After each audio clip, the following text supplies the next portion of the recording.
My thought was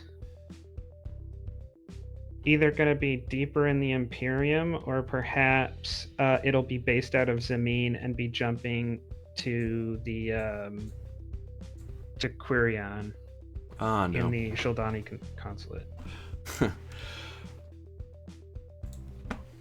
But the second ship isn't going to be finished for like 6 months, so it's not like super critical to have that completely figured out yet. Oh, hey everybody. Just realized a helpful viewer pointed out that we had no sound for a good while there. So, to catch up to what's happened so far, this will probably be cut in the VOD, so if that's so, hey, this is the Electric Metropolis video game tour. I'm AD Springer, also known as Corvinian, and this is Traveler 5, Adventures in the Far Future, following the Travelers of Galantine. We just resolved Baronet Calcian Langoff in the Darien system, hiring a Geone human named Kerr Tholan to work on a ship, a master pilot and sensor operator. He spent a week doing that. The Geone are sort of this short, stocky, muscular sort of human, part of the Third Imperium, and yeah, and they were just discussing. The players were just discussing what how hop drives work, I believe, or whether they could have a ship go from Darien to Tenelfi. I believe was the discussion. Yeah, ungoverned hop drives, because when you invent a new drive, it doesn't become maximally efficient until it's tech level. So at tech level 17, a hop drive can take you any number of parsecs between 1 and 10, but a tech level earlier, it's ungoverned, so it can only do 9 or 10. You can't jump 1, 2, so on and so forth.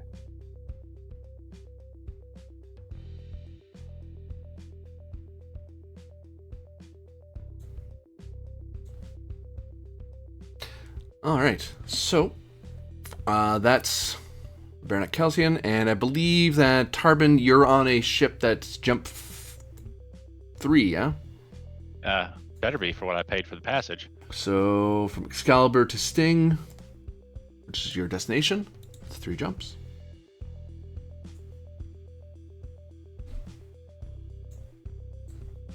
All right, I'm assuming that my writ tells me where to find the princess.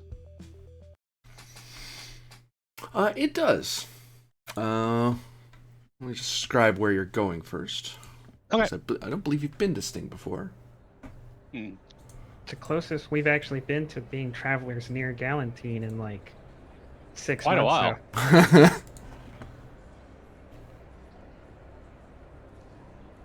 So,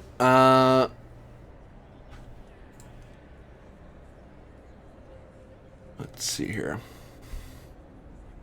Coming into port, you see that this is a even just approaching the planet, the main world. You see that it is there's a major naval base near the high port. There are the emblazoned sun of the Imperial Navy patrolling the area, along with some adventure class Border World Confederation ships. And coming upon the planet, you can see that it is a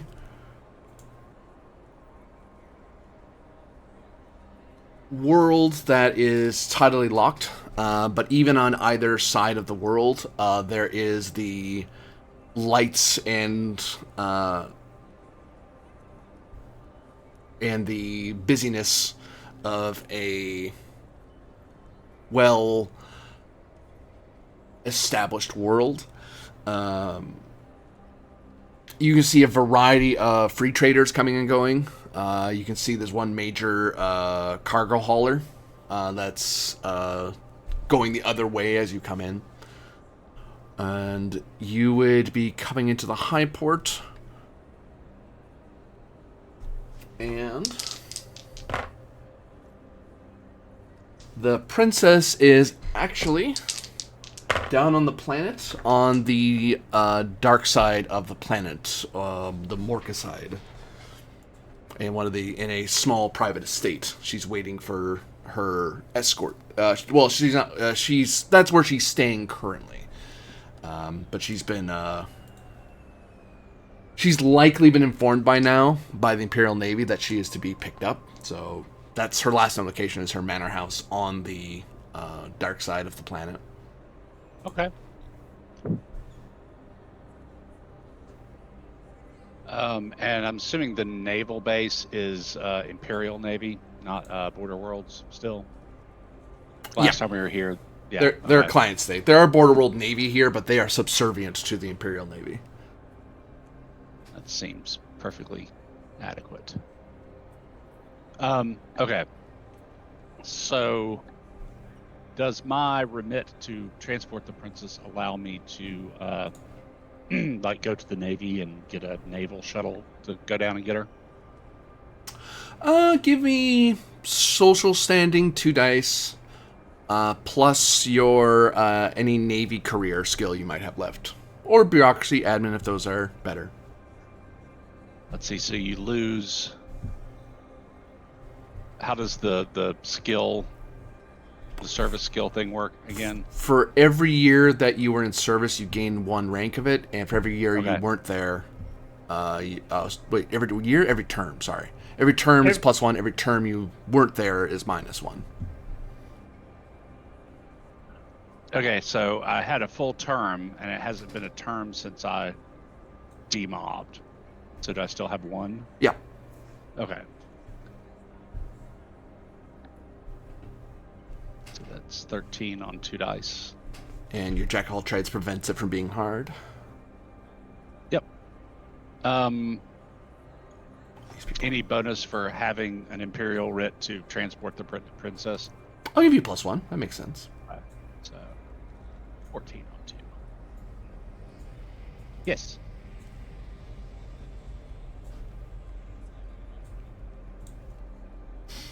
Oh yeah, you're able to arrange transport down to the planet from the Navy. They're willing to, since you are on official Imperial business.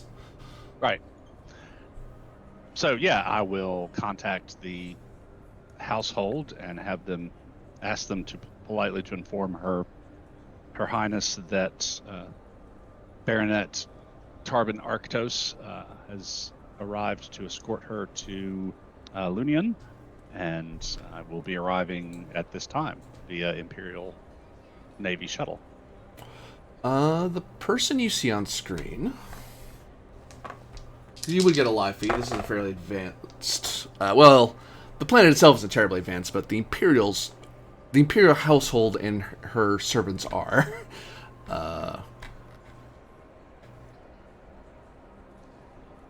You see one of the lords in waiting who are attending her answer the screen, and kind of after some formal introductions of being told that who you are and reading over your file, still gives you a look because you're not human, and the high nobility aren't used to dealing with non-humans that often, but all the same. There's a certain table I'm looking for. I'm struggling to find it. One moment. I'm trying to see if they're going to screw with you or not. Because you're low enough rank they can get away with it. But they might be nice, so.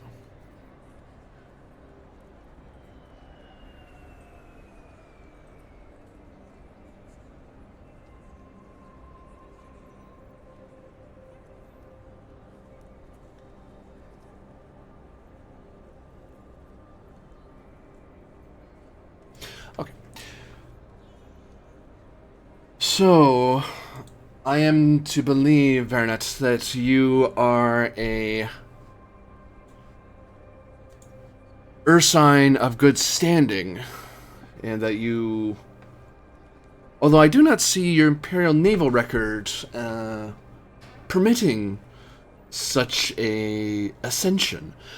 What, pray tell, did you do to impress upon the moot your ability, if I may so boldly ask?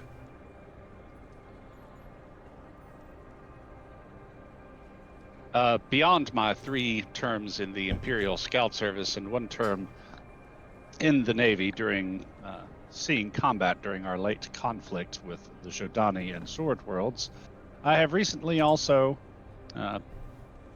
taken part in the cure of the psionic plague in the Sword Worlds, which also heavily threatened the Border Worlds and ultimately the Empire itself. Furthermore, I'm co-founder of an Imperial chartered company which deals with objects, shipping, and business in the resource unit range. I'm also a citizen born and raised on Capitol, which I believe might give me far more insight and social proclivities and abilities than many Imperial citizens who did not have the privilege of being born on the Capitol. Well, the ever-merciful warrant grants upliftment to millions upon untold millions, so for it to uplift untold numbers of Ursine is a testament to its noble purpose and strength. It's a pleasure to meet you. And you, Sirrah. Well, I shan't delay you any longer. You're on official business. Just had to sate my curiosity. Pardon me. But yes, I'll make sure Her Imperial Majesty is aware of your arrival, and I believe, according to her calendar, yes, that she has set aside some time for a short audience before departure. Seems that she has something to speak with you about. That is more than simply travel itinerary. Very well. Would you be so kind as to transmit the cargo capacity Her Highness will need for her proper comfort and equipage on this voyage? Oh, certainly. And he types something into on his side, and on your side, you see what amounts to 3 tons worth of.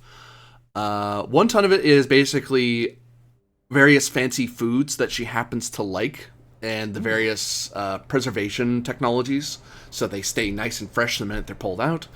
1 tonnage of various clothing for all occasions, both mundane and grand. That's a lot of clothes. 1 ton of clothes. It's a lot of clothes. Yeah. That's not weight, that's displacement. Well, it's also the containers to make sure she can browse through them at her leisure. It makes it so her servants don't have to fiddle around too much. And they keep them pressed. Yeah, keep them pressed, yeah. The 3rd ton is just for her, is set aside for her servants' personal stuff and equipment. So her guards, her hairdressers, her sewers, her cook. All the little things they would need amount to 1 ton worth of just their stuff. Does this also include the number of people she's bringing with? She's bringing along 3 persons, including the not including the person you're speaking with, because he's the attendant. He's the steward of the current house that he's attending to, which he was having a great old time. He got assigned to an imperial house, winter house, as it were, border house on Sting. So he's having a grand old time. Oh, very good. So he's staying. He's not going. Yeah, he's not going. Hence why I wanted to talk to you real quick. He's like, hold on. Before you leave, so I probably won't get to talk to you again. So I will confirm the meeting with the princess, leaving myself a little time to do some stuff here on the high station before heading down. Like, just a few hours to get a ship ready, and I don't know, I probably need a new suit of clothes or something. Right.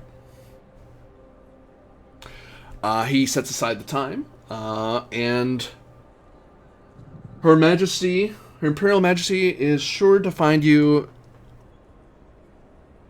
as equally interesting as I can say. Excellent. I will be planet-side shortly. And they cut So, the okay, the ship I traveled in on, does it have the capacity for this cargo and a grand total of 5 passengers, including myself? You have an Imperial warrant. The space will be made. Oh, okay. You already bought out all of those seats if you're Yeah. traveling on the same ship. So, okay, yeah, so Imperial Warrant. I'll just flash that around, make those arrangements. Okay. The big one was the cargo, because I doubt you want to pay them how much the potential losses of an entire cargo hold. And it's like, Right. Whereas this one's like, The no, Empire will. the Empire will. It's like, oh, don't worry. Here's a ton of credits for transporting an Imperial princess. Got it. Oh, and if you screw us over, we're gonna use that as a mercenary contract to hunt you down. Yeah. Okay. So, do I know what kind of clothing is appropriate for an interview, an audience with an Imperial princess? Education or social standing. Social standing. 3 dice.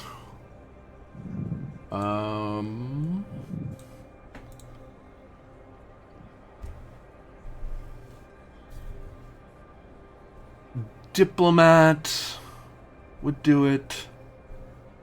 About, I think we're gonna go jack of all trades, and Liaison. it's gonna Yeah. be this is hard Yeah. for me. I don't think I have anything else I might be able to throw at it. I don't think my fame is high enough to come into play. Okay, weirdly enough, would Streetwise do it?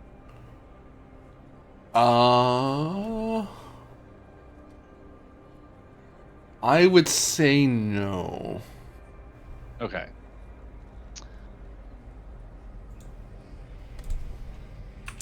Okay, let's 12 on 4. Or I can try my luck with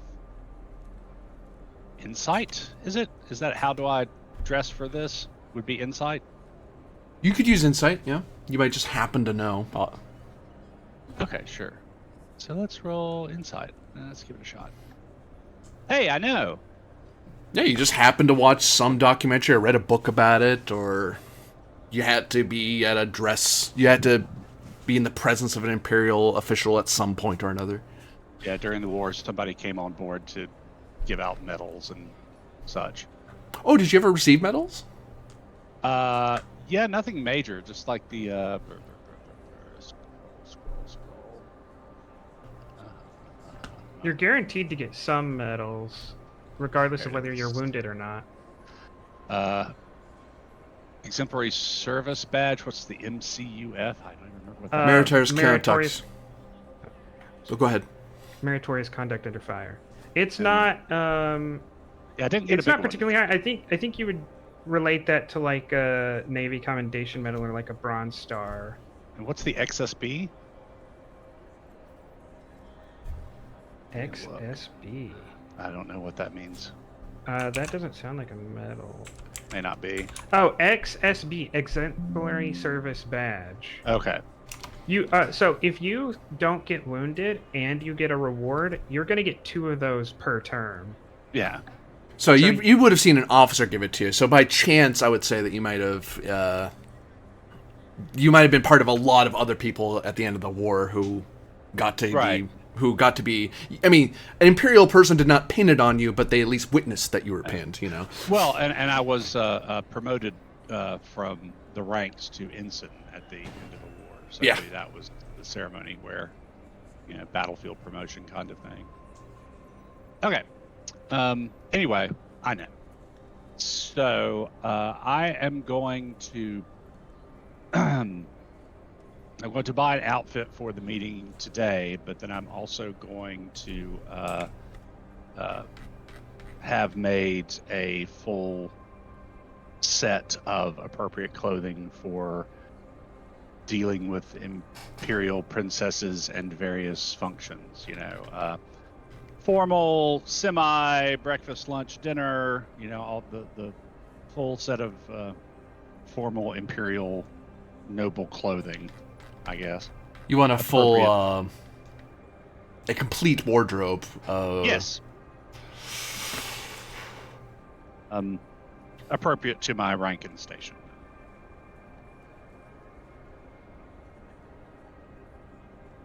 And we're going high quality. We're not going to be my land grant may be shitty, but my clothes will not be. Yeah, dress for the title you want, not the title you have. Exactly. Although, be careful about that, because you might violate sumptuary laws. I'm not sure the Third Imperium has those. It depends on what world you're on. Nope. Some nobles are picky about that sort of thing. Yeah. And we will be using Selayan cut. Because that's where I'm from. Although I think in the case of an Ursine, it's basically like, a bunch of different sashes. Sashes and cloaks. All pinned in Ornate. very particular ways to... Yeah, ornate satchels and whatnot. Utility belts made of gold or something.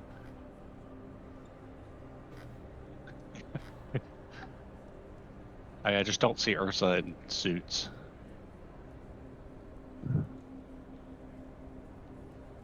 I will say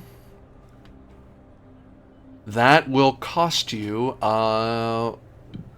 your lifestyle, a monthly lifestyle cost. Okay. I was trying to think of a good number to throw at you, but that's probably a good number to fully outfit yourself as appropriate for a baronet. That is less expensive than I thought it was going to be. So excellent. Unless you're going high, unless you're trying to just as a higher social standing. Then I think that could probably get me in trouble, right? You would either be seen as disrespecting your betters or as ambitious. Which ambition by your betters... whoops, I just pulled my own ears out. Ambition can be viewed by your superiors as a challenge or as a mark of... so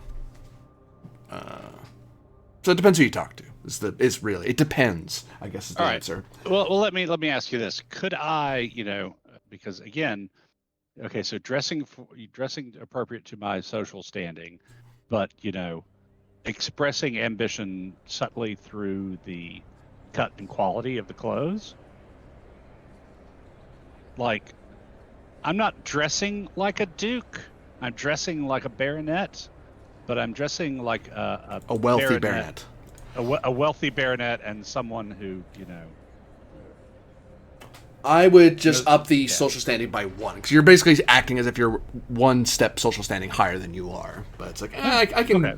That's not too far. If you really wanted to show off, you would pay you would just add an extra 0 to the whole thing. Like you're really just flaunting your wealth.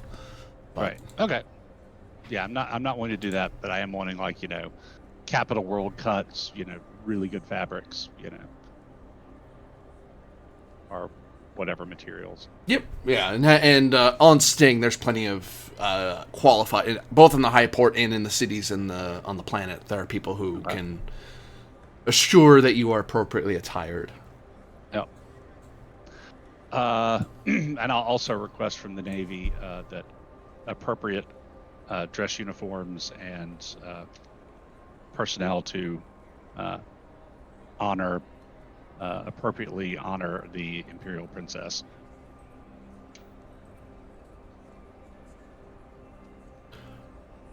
The naval personnel will let you. They will send you back a message that unless she's coming aboard a naval ship, you may wish to make those arrangements with the ship that you're traveling on.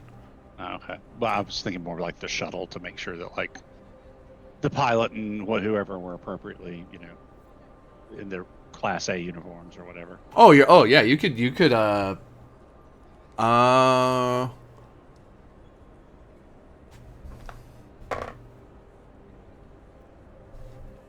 Let's see. Boop boop. Wait, no, I did this the hard way. Oh, well, that's fine. Spend an amount. Do you want them just to have just one set of nice clothes, or you want them to have a full wardrobe as well? No, I'm just saying like they should have a dress uniform kind of thing, right? They have their nice clothes because they're free traders. Oh no, I'm talking about the Imperial Navy shuttle and its crew. Oh, those guys. Sorry, I misunderstood you completely. Yeah, no, they have Imperial dress uniforms. Yeah. Okay, and then yes, we will also outfit the crew, particularly the public-facing crew of the freighter.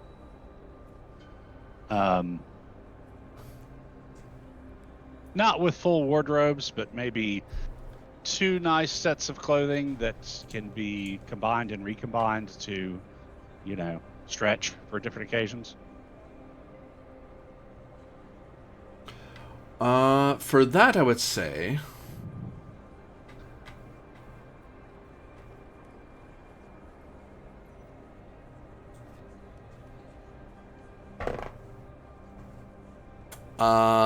What would amount to 3 people are the ones who would ever potentially run into her, unless she goes in engineering, which that's not a good idea. But 3 people you would owe you would pay 300, so that's 900 credits. We'll cover all 3 people, the 3 public facing people. Right.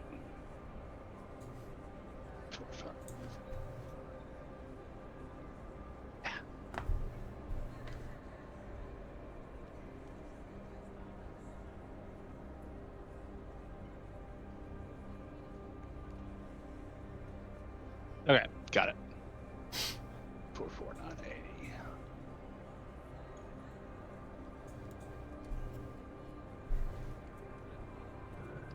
And let me add the clothes to my personal equipment.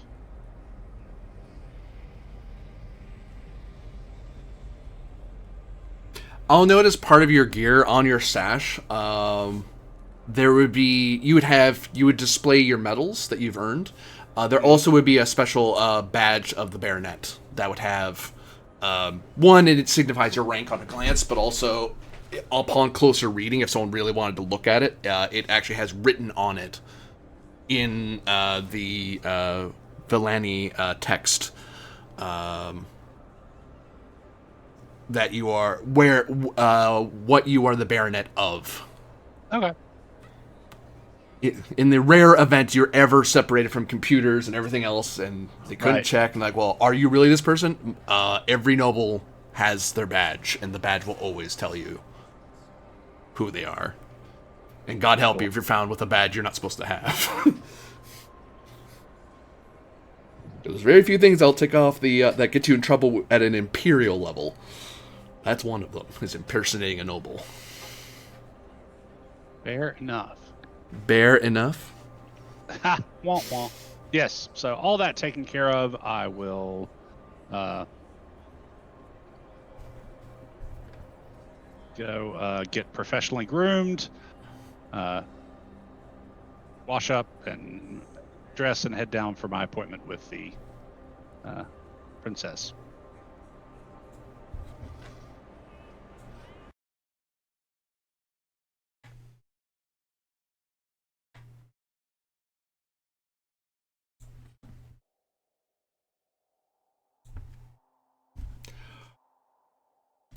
We cut quickly, eventually, as you're in a grav vehicle, hovering across the landscape of the planet. You find yourself seeing, as dark as it is, you do see the occasional little house light and so on. You're quite high up.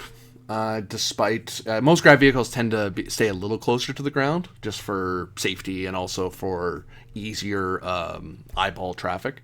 But they're a little higher up for one reason or another. It's a rather luxurious ride. I mean, you are a baronet traveling in full regalia. You can see motes of the snowy frost across the ground. But amidst that, you can see domes every so often of the contained farmlands that are on the dark side of the planet. But you don't stop at any of the farms. You don't stop at any of the small townships or even the major cities on this world.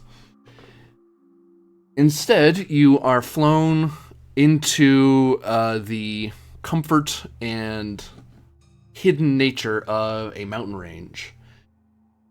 And within that range, snow-capped and almost seeming inhabited for how little architecture and nav lights and everything else. Like this is a place that you would, if you didn't know to go here, you would never bother to fly here. Like, unless you were a surveyor. Like, there's no other reason to go here. But then you come upon this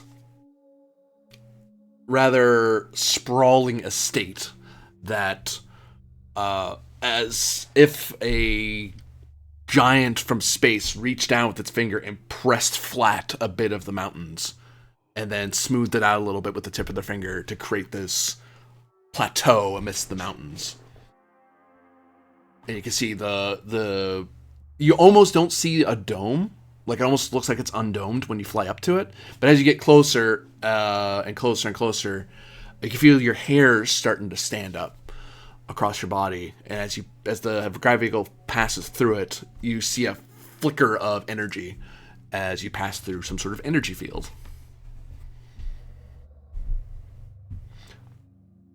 In time, you eventually landed, and you see that the estate has multiple buildings. There's one rather dominant building at the far end of the ground from the landing pad, and two more where the center building looks a lot more ornate and lavish and pretty, for lack of a better term. The other two look a lot more fortified. One looking like something that reminds you of an Imperial Scout waypoint hub, except weirdly it's on the ground. Those are usually reserved for when you're surveying, when you're out in the frontier. They would they might build a tiny base. Like, your land grant probably has like a tiny one of these out there. Okay. And then the other building houses has a different Imperial Sun on it, and it is the Imperial Sun of the Army. Okay. As you disembark, you are greeted by a full squad of 10 Imperial Army men in smart uniforms.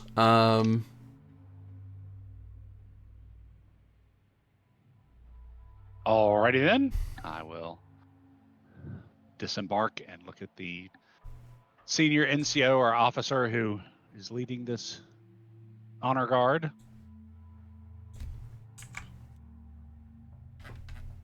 When you step out, you find that it is not a mite of cold. It feels a very comfortable room temperature.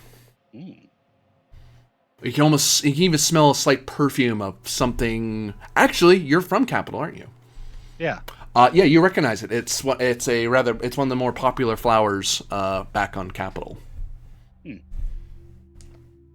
So it's a scent of home. Huh. And immediately, kind of, then as you're standing there and taking it in, this is a recreation of what is likely one of the Imperial households back on Capital. Ah. Right down to the blades of grass, exactly where the buildings are. Minus the perpetual night, but you know. It's good to be the Emperor.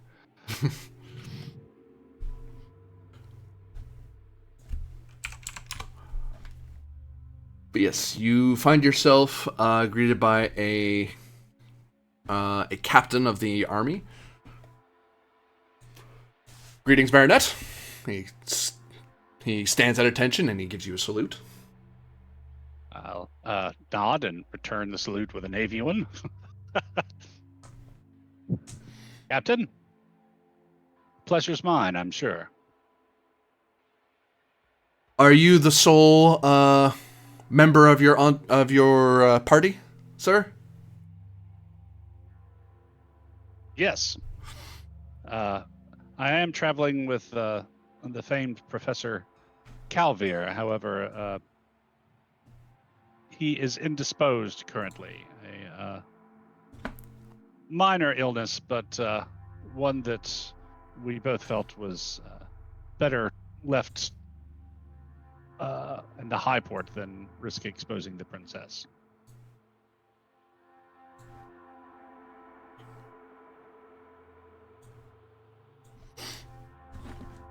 Understandable, sir. Your consideration is appreciated. If you would follow me, sir. Of course. And as the captain, as he leads you along, he's almost acting as if the soldiers around him aren't there, and they just kind of, as you're walking toward the central building, they just kind of form a perimeter around the two of you. Is it anything unusual from standard honor guard type behavior? You can give me intelligence, 2 dice. Add my one of Navy in there. You could, yep. Okay. And Jack of all trades. I'll keep that from becoming this is hard. So, hey, I do know.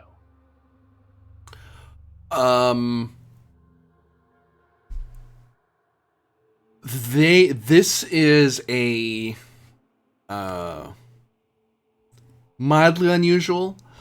Normally, if two nobles are meeting each other, it's the same as going to someone else's house. Like a steward might meet you, right, or something, and maybe there'd be a couple, like 1 or 2 guards with you just for comfort's sake, or maybe a single guard just to show off. Hey, we have military here, you know. Right. But this looks like they're expecting potential trouble.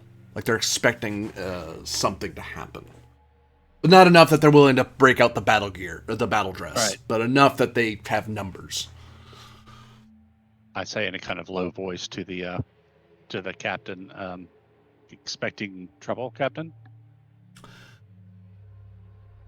We live in interesting times, Lord Gorham. And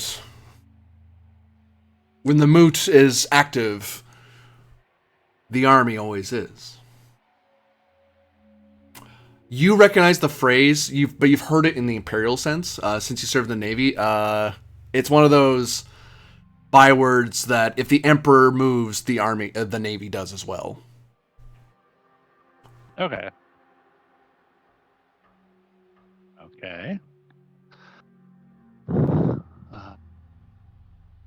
Understood, Captain. Although not really, but sure, why not?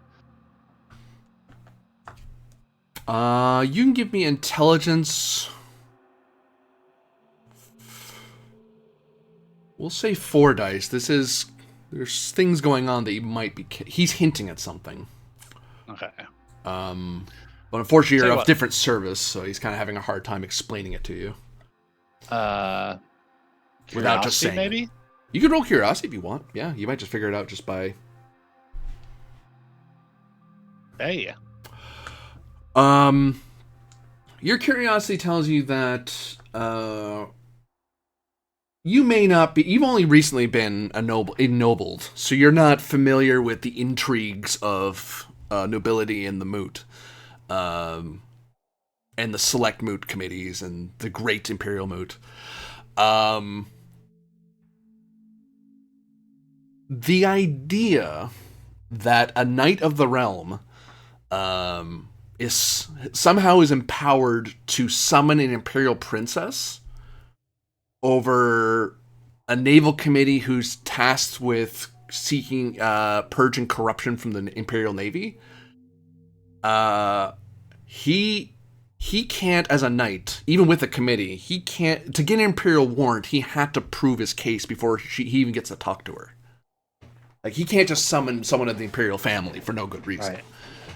So there's that either means the princess has done something horrendously wrong, she's involved in something horrendously wrong, or she's in horrendous danger. And they feel that her safety's, but they're not highlighting that, is the thing, because you notice that you don't have your own personal guard with you, and this smells of intrigue, noble intrigue to you. Oh God! If I knew that, I would have put on some mesh and strapped on a sidearm. What do you think these people are wearing?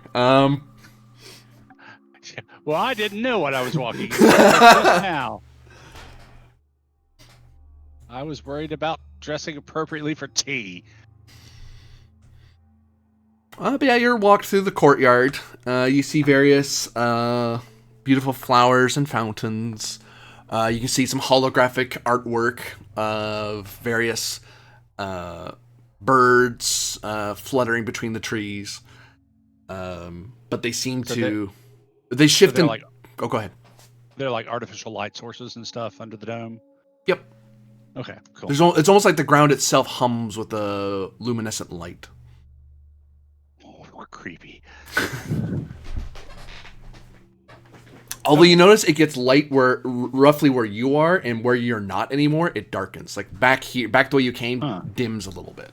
Not complete darkness, but enough that it isn't drawing attention anywhere. It's almost like they're trying to make sure you can see, or make it incredibly difficult to sneak up on you, because now you notice there are no visible shadows anywhere. Right.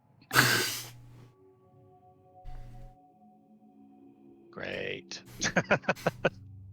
Everything's gonna be fine. This will be fine. This is fine.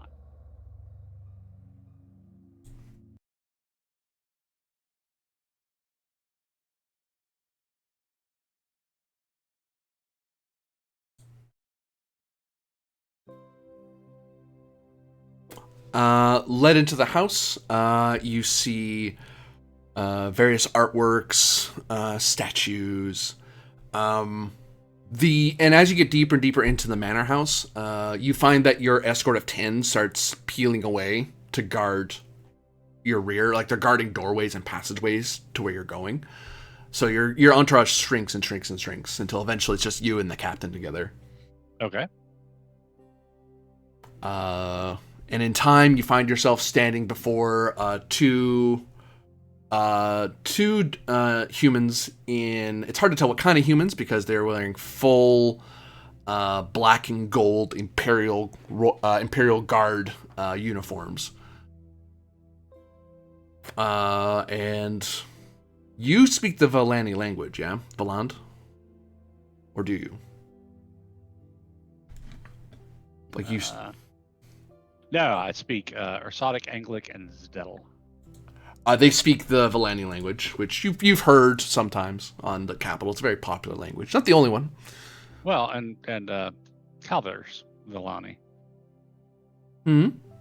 Calver's Valani. Yeah. So you have heard it, and they speak among each other. And then the captain switches to Anglic and says, "I present the Lord Gorham Tarban Arctos." The two faceplates turn, and you can see a flicker of lights go across their faceplates.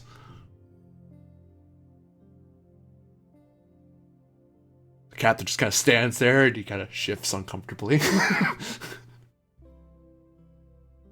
Gentlemen, I believe the Princess Sai Army is expecting me. One of them reaches to the door beside them, and they pull it open for you. My thanks. And I walk through the door.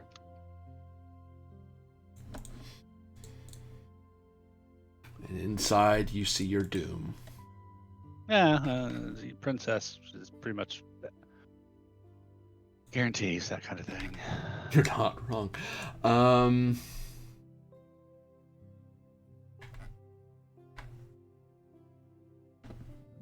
Unless she's a Cherokee princess, and then she's just a white woman. Sorry.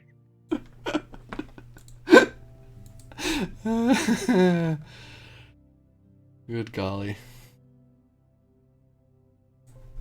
Let me get our name tag on her. That's going to be relevant. Oh yeah, she looks really easygoing. Sure, this will be fine.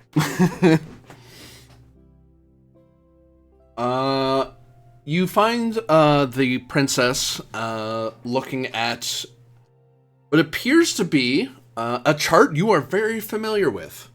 It is a chart of it's the regional star map that we have seen multiple times. This map, to be exact.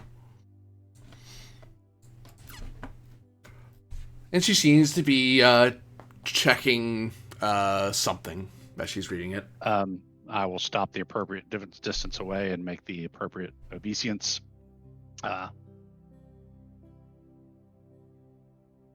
Your Highness.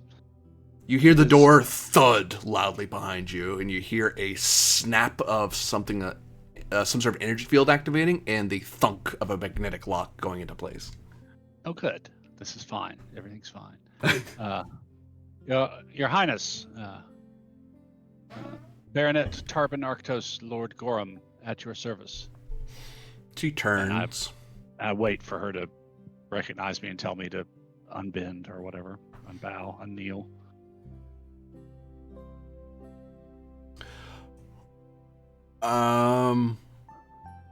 The question becomes, I guess, there are two ways you could be kneeling to her. One is simply just a slight bend of the waist until told to rise is the minimum required, especially if you're being in combat or something busy is going on where being on the ground would make you less helpful. Right. But if you're particularly if you want to show a special loyalty to the Imperial family, you would go to one knee. Some planets they go flat on the ground, but those planets are weird about that sort of thing. They're a little reverent of the Imperial family. Yeah, I'll do the kneel. I mean, these guys have me overpowered 6 ways from Sunday if they want to really do something. I'll go to the kneel. She turns. She walks quietly over to you. And I say that because you can hear her steps very clearly, because there's no other sound other than the two of you and the mild hum of the electronics she has on in the room. Oh, we are soundproofed.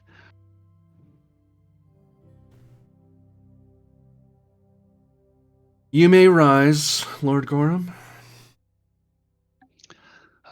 I do so, very carefully, kind of stepping slightly to the side to avoid the low-hanging, ornate light fixture. In her eyes, you can see some sort of spark of energy, and then it goes away immediately.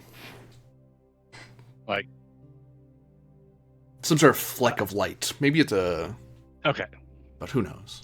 You were not being metaphorical then. No. I have the honor to have been chosen to escort you to Lunian, Your Majesty.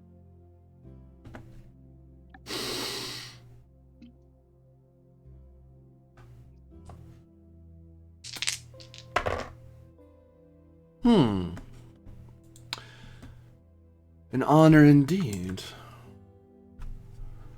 I am informed that you are a Imperial Scout. Yes? For 3 tours, Your Highness. When the most recent conflict with the Jordanian Sword Worlds broke out, I retired from the Scouts and joined the Navy for the duration of the conflict. Now, I'm pleased to say I am a traveler.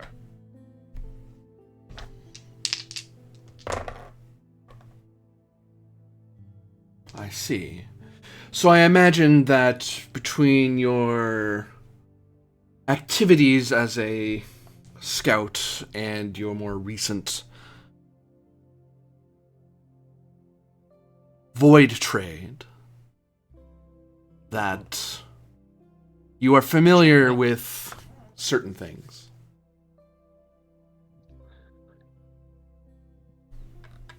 Yes, Your Highness, although admittedly, I have been keeping up more with the news in the Darien Confederacy, Sword Worlds, and Border Worlds lately than the Empire proper. Some from Lunian due to a companion's friendship with Sir Wendell, whatever his name is. Wendell von Alther. Wendell von Alther.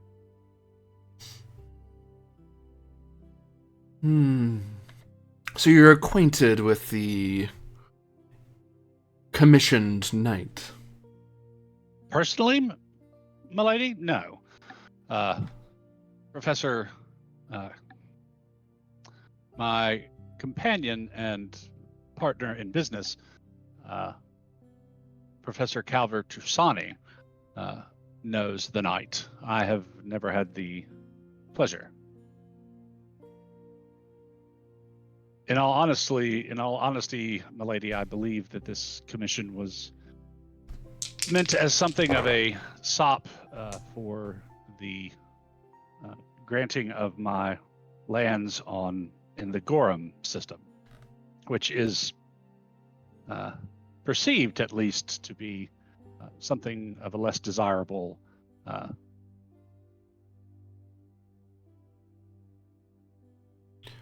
acquisition.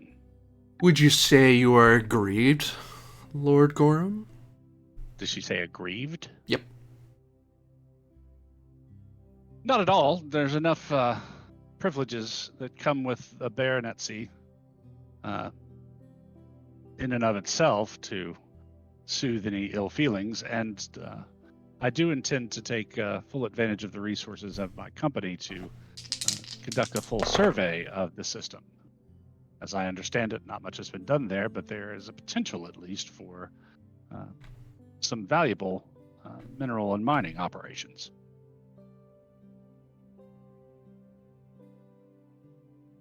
I'm a scout, milady. I'm often due to making a silk purse from when presented with an apparent pig's ear, as it were. I am informed that you are in possession of a grant from your Corward expedition. 3, milady. 3, my mistake. A rare thing for us to make mistakes. Indeed. Well, you seem adequate for my purposes. I'm delighted that you find me so. I therefore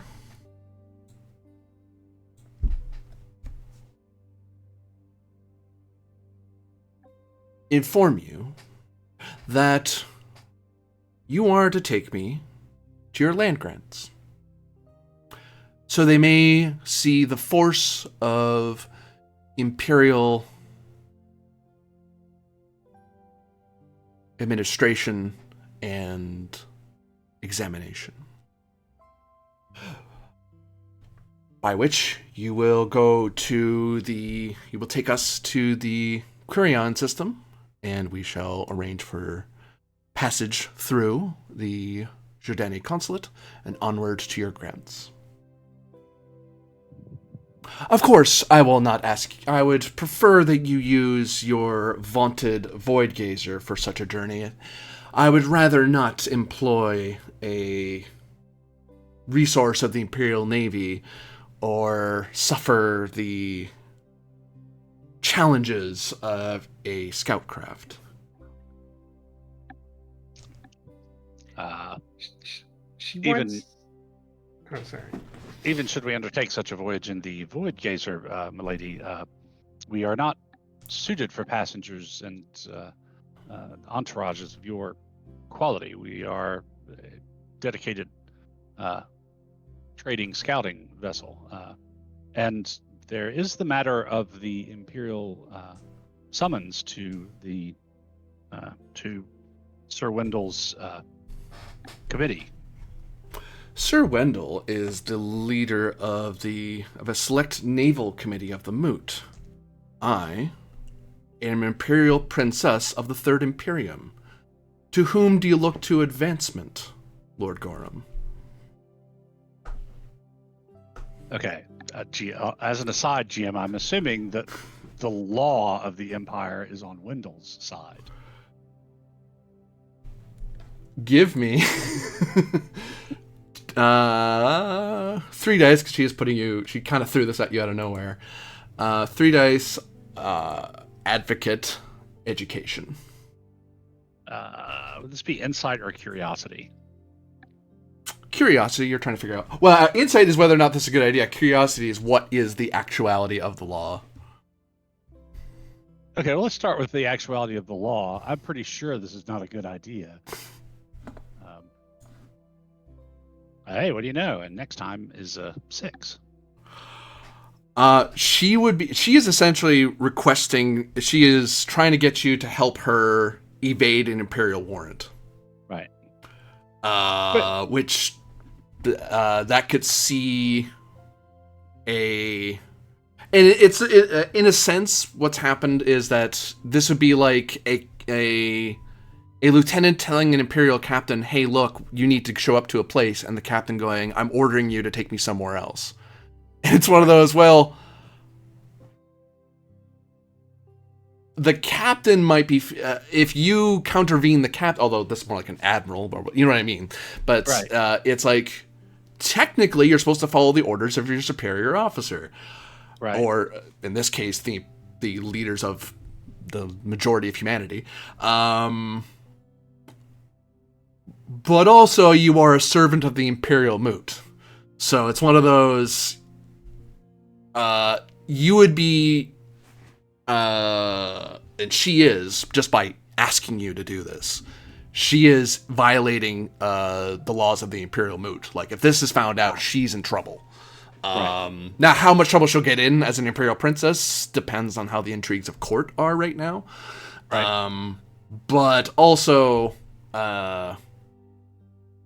it depends on what the law may change based on what the Imperial family is doing, which it depends on what they're doing in the Moot. So it depends on who has the most influence in the Moot. But by letter of law, this is illegal, what she's asking you to do. Right. I'm also confused if she understands what she's asking, because his title is 2 systems away from Lunian. Right. She's asking us to travel like 70 parsecs to avoid going 2. I think she's talking about my Forward. holdings in the Corward from my scouting expeditions. Oh, which are not even in the Empire. No, they're to hell. I mean, it would take years to get there. And they're not even settled with a or void anything. gate. There's no one living there. Well, there are a few people, but it's not that. There's like 3 scouts in a shack somewhere. Making sure the land grant's still valid. She would be much better off going just to live in the Shildani consulate. Or Darien, or the Sword Worlds. Right. Yeah, but letter of law, she's asking you to do something that's against the Imperial Moot. Until such time that the Imperial family is able to change the law, but that requires a ratification of the Moot, so. Right. So were these orders signed or countersigned by the Emperor, or are they entirely issued by the Moot? They came under the Imperial seal. They came under the Imperial seal. It's by power of the Imperial Moot. This select committee is hereby summoning X people, and in her case particularly, you require the select committee had to apply to the Grand Imperial Committee, the Grand Moot, the Imperial Moot, which has imperial power, because the only thing that matches the Emperor in power is the Imperial Moot. Well, and they only have 2 powers over him, I think. Yeah. But they're the only people who have authority to summon any of the Imperial family. Sir Wendell couldn't do this on his own. He had to have sent a letter to the Imperial Moot to get permission. which puts you in a precarious position because just because one side is illegal and one side is legal doesn't help you divine which side is Right. going to win in 2 months. Right. I would be happy to visit Corward once again, although I'm not sure Your Highness understands is aware of quite the length of the journey that would be required. But such a journey could only be begun after we had returned to Lunian for my lady's testimony at the Naval Commission. After all, the moot speaks with the voice of the Emperor. Up to the point where the Emperor countermands that voice, and yet I have heard nothing from His Majesty.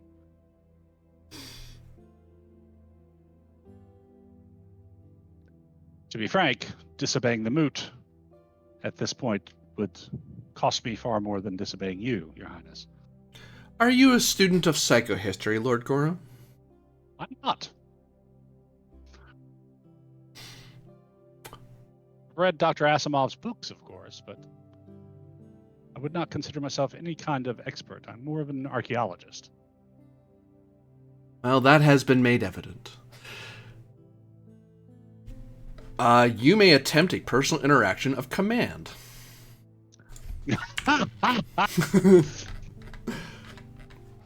Okay. Because whether or not I think it'd be interesting for her to do a thing, personal interaction covers NPC's reactions to you, so you may be able to convince her, despite my attempts to shift her one way. Okay. Does bear count as a tactic? Not as written, no. It's kind of... Okay. So it's a 4 dice because you're commanding her by order of the, by virtue of the moot, basically. Right. And perhaps charming. He's been cordial in every way. I think it's by authority, I think, because you brought up the mood. You're not asking her nicely. Oh, from the strategy. Sorry. My bad. Yeah, I think... My positive emotions influence you? Yeah, all of his bowing in the correct sense and not acting angry. Yeah, didn't show up in a vac suit going, all right, lady, let's go. Oh, okay. Charming through the tactic of... Authority, I guess. You are acting from the law of inferiority because you aren't. She outranks you by way too much. Which no bonus, no negative, but no bonus. Okay. I would like to add another tactic at a mod of -1 for culture, because we're coming from the same culture. And she knows as well as I do, how this should work and the actual bonds, I guess. Yeah, like the moot exists. The laws of the moot exist for a reason, and the people who know that the most are the people of Valant. Right.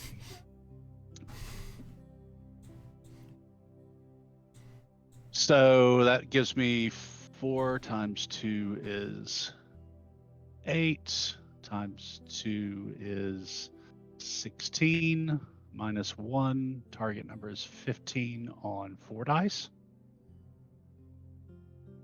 Am I correct? Yep.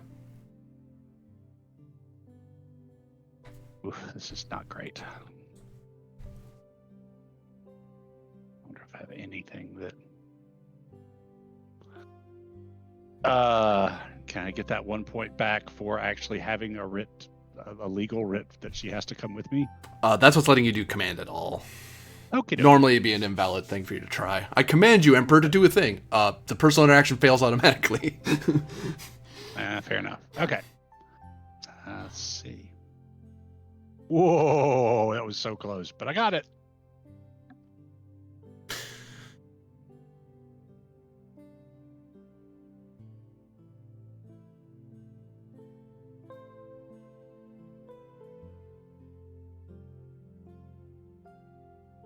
Lord Gorham,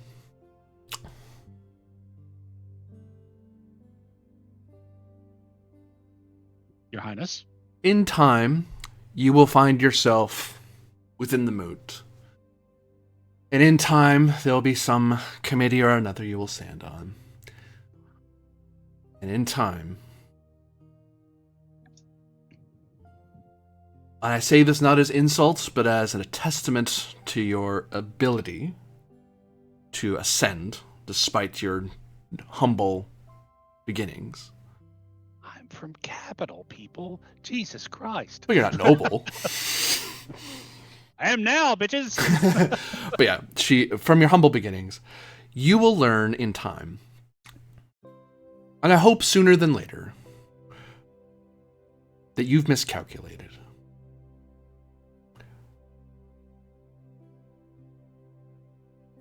That may be, Princess, but calculations are difficult, as any astrogator knows, when one doesn't have all the necessary information. Recalculations are possible upon the acquisition of more details than upon which one originally acted. Such things were forthcoming, perhaps one might plot a different course.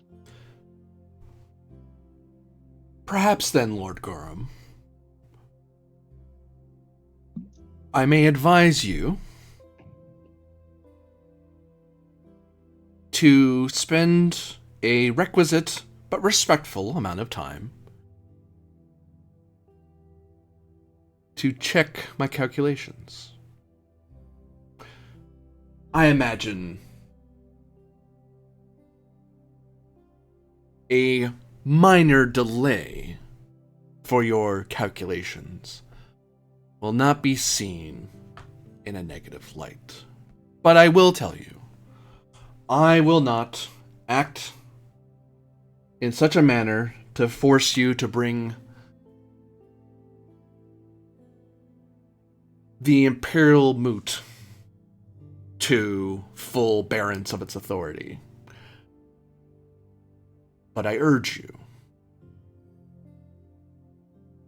to check your calculations before you jump. If you do not wish to do such a thing, I shall summon my servants together, and we shall carry off immediately. But if you wish a time, perhaps time to speak with your fellow shareholders, then I think I can argue a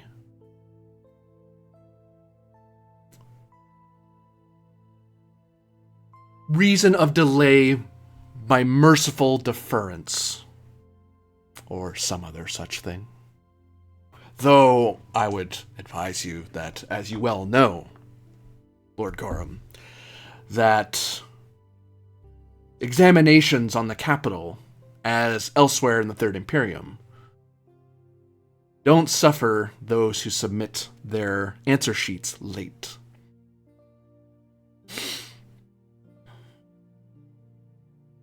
What say you, Lord Gorham? In either case, whatever course we plot, Your Highness, to stretch this metaphor to its fullest, it will be necessary for you and your traveling household, as well as all of your cargo, to make the shift up to the Highport and to the ship I have chartered. I am not currently traveling in the Void Gazer, and do not expect to reconnect with my business partners and for how many weeks? You would expect that I was leaving Darien in the next day or two, probably less than a week. I'd be jumping to Meyer, that'd be a week. On Meyer for probably a week, jumping. So 4 weeks, maybe 5 on the back of the envelope math. Okay. For at least 4 to 5 weeks before we had planned to. Were we regrouping on Tenalfi or Lunio? Oh, that's for me to get to you. For me to meet you, I was going to meet you on Lunian in Okay. 6 weeks, guaranteed. Uh, I would not expect to meet my companions again till approximately 6 weeks. I rushed here at the summons while my companions remained at the Darien Confederation to conclude some ongoing business matters. So the Void Gazer will be present on Lunian in about 6 weeks, the stars willing. Yes. Well,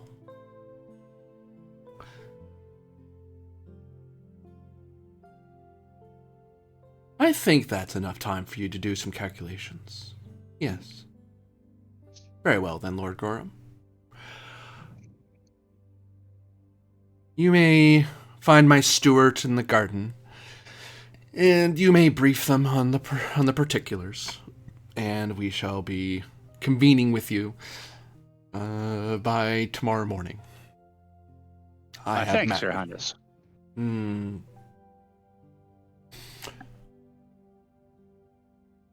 Oh, and of course I'll make sure the steward hands you some study materials to enlighten you.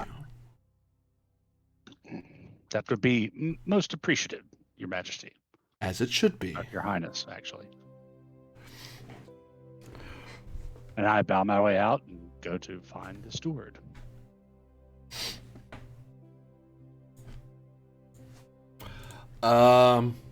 You find you're without military escort. You just kind of find yourself in the presence of the captain. Sweet.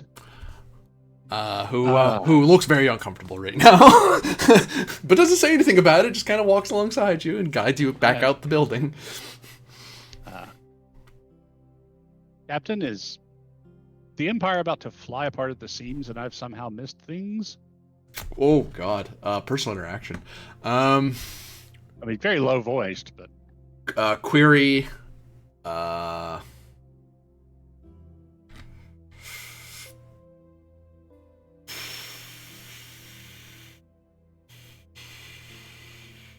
Trying to think what strategy. Just it sounds like this is exactly what discussion is. Let's exchange information. Yep. Yeah, discussion. You were similar to each other in the sense that he's an officer of the army, but you are a noble of the moot. So you're on similar social standing. You're probably you out social him. So, but anyway. Yeah. Culture for a tactic.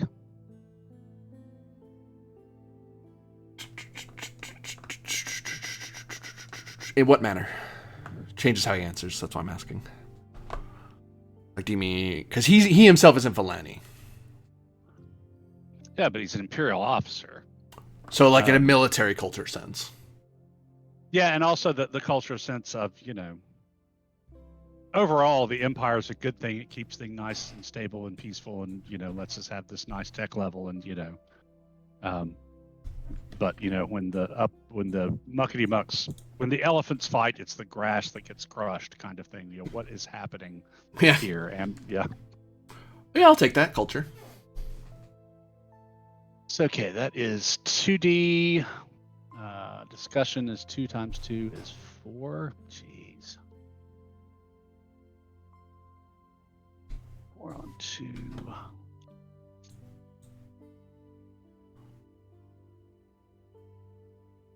That's a tough roll. Oh shoot! I should put her on the GM layer. I need to be able to grab her again.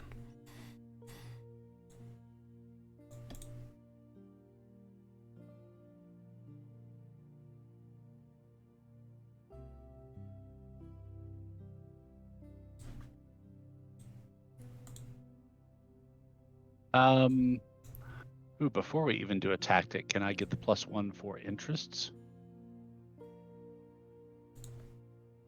Oh wait, I'm the +2 for no, sorry, there's no plus there. I'm looking in the wrong row. Sorry. It's okay. Oh, you might also ask for Brazen because he just did come out and ask it. You did. That's true. You didn't try to couch or anything. You literally asked, "Is the Empire about to fly apart?" Right. What does Brazen get me? +3. +3. +3. Okay, yeah, I'll ask for Brazen. Okay. So that's 4, 5, 6, 7 on 2. That's not bad. Okay, we'll go outside in just a minute. Hang on, let me make this roll.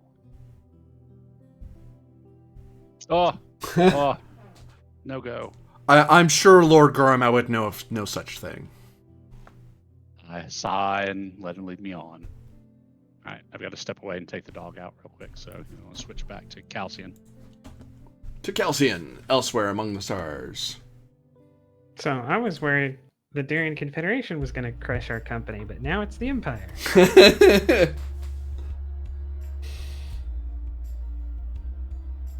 So, I believe you are receiving information from one. Yeah. Sitting by the communicator, waiting desperately for Lalitrin to hurry up and get me an answer. Because time is of the essence.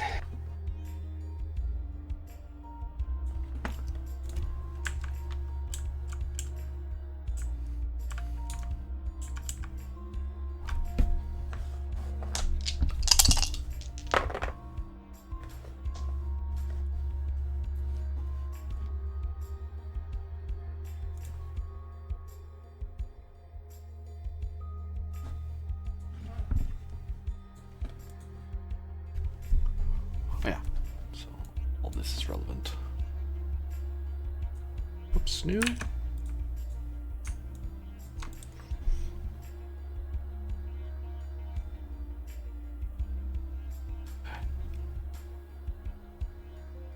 And just to make sure I answer you correctly, what specifically were you having him look into?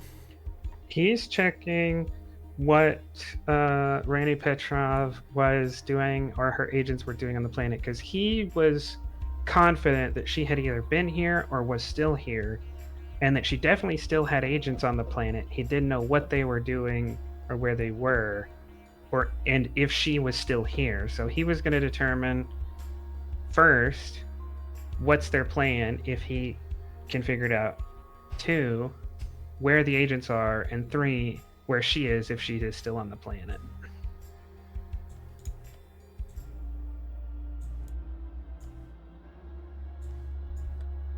He's not here.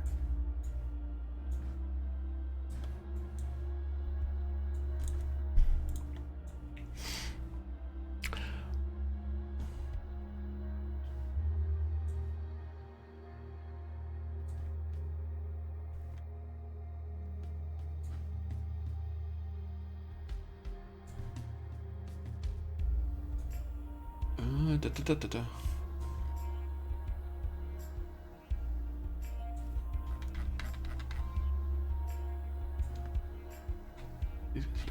Oh, wrong one. No.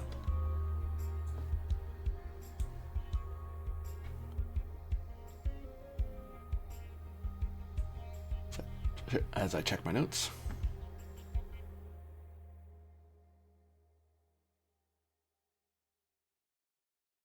Right. So, you are aware that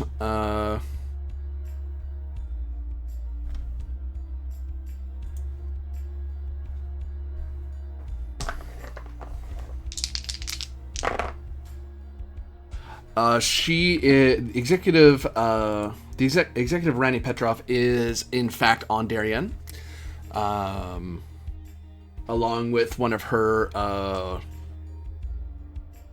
director officers, basically a high-level agent, a functionary agent, if you will, who, as far as Lalidrin has puzzled, it seems that she has... He's brought to you evidence beyond a reasonable doubt that she and her agents have contact or influence over a large chunk of the technocracy.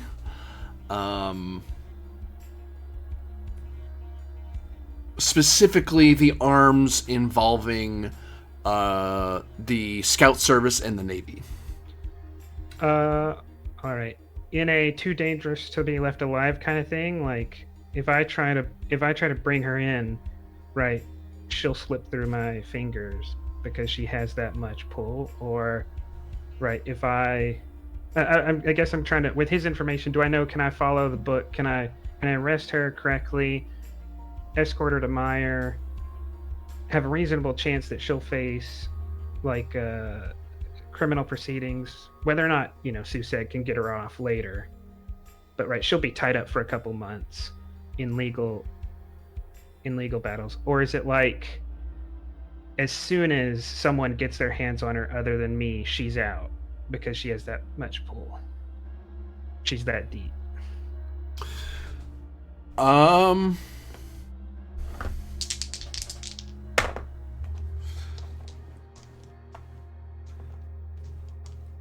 To Laladren, this looks like a major intelligence initiative by Susag against the Confederation.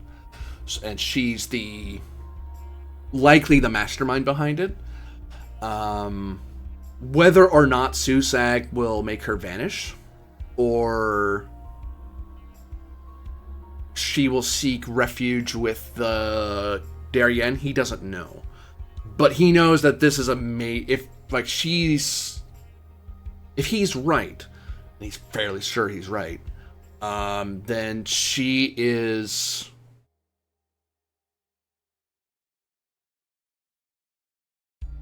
greatly influencing the Darien technocracy to the benefit of Susag.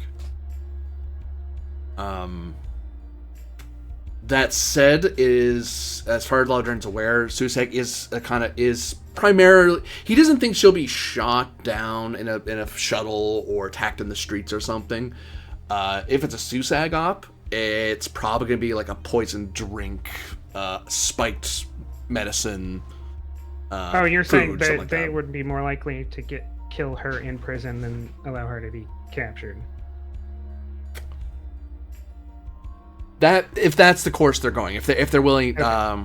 Because if they think they can get her out of it, then they'll try to do that. But it's one of those like, it. I guess put it to you this way. I'll put it to you this way, because Laladren's hard to is both siding it a bit. It is.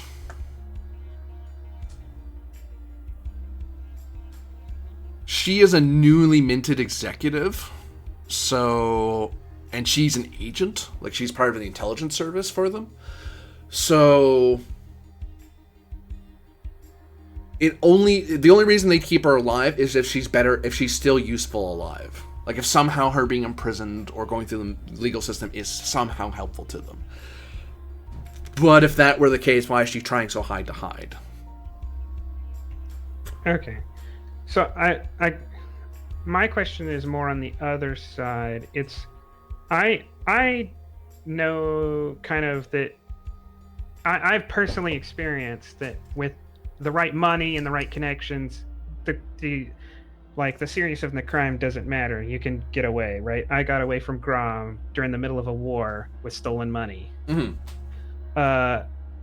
And that's my question, right? It's not, can Susag save her after she's been caught? It's, if I try to bring her in, am I worried that every naval officer and cop along the way is corrupt and will help her escape, right? That's possible. Okay. That's possible, yeah. She has that much power, or that much influence. That much influence, yeah. Okay, to me, that means I can't risk that, right? So this op has kind of changed its nature. Her agents can be arrested, but she can't. So I'm gonna fully suit up for this and tell the agents I'll handle Petrov, they handle the operatives, right? Mm-hmm. because I don't want witnesses.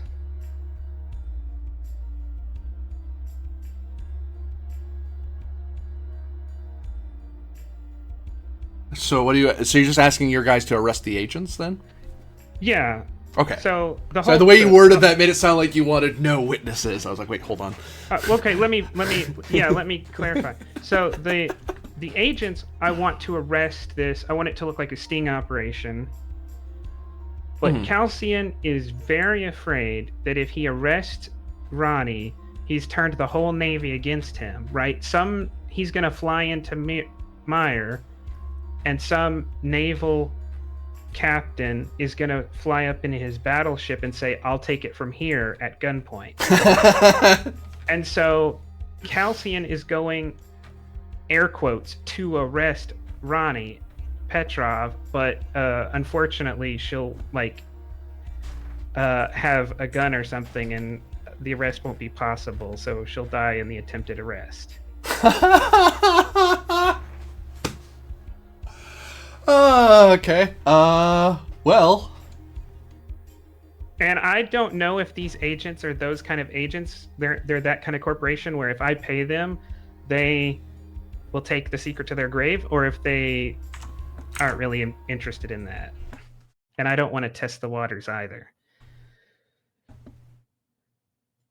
Because I don't want questions when I get to Meyer about, did you kill this SUSAG agent? Give me...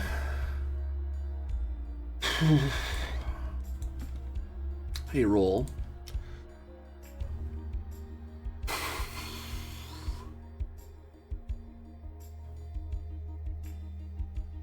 Intelligent streetwise? Yeah,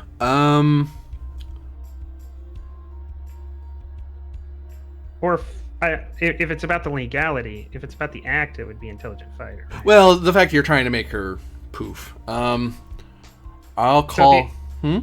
Okay, I was going to ask, streetwise makes more sense if it's like the legality or trying to get away with it. Fighter makes sense if it's planning it.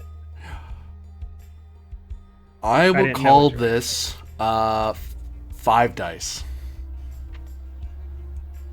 If you do it on the day itself, like you take the day to plan. We're actually now rolling to see if I pull this off. I thought this was like a bit of information you were seeing if I needed. Yeah. This is you orchestrating it in such a way that you get the agents and you're able to get Tirani on her own. Oh. Streetwise was the one skill I was thinking that was sneaky boys.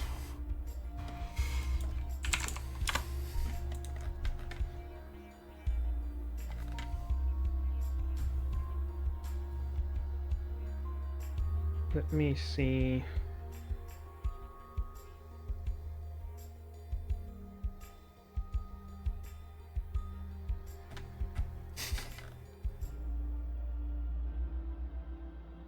Both of you doing these big swinging moves. Well, I was supposed to have a lot more help. We planned this op, and then everybody ghosted me. Hey, I couldn't help it. I thought this was going to be more trouble to stay than to go, but I should have stayed.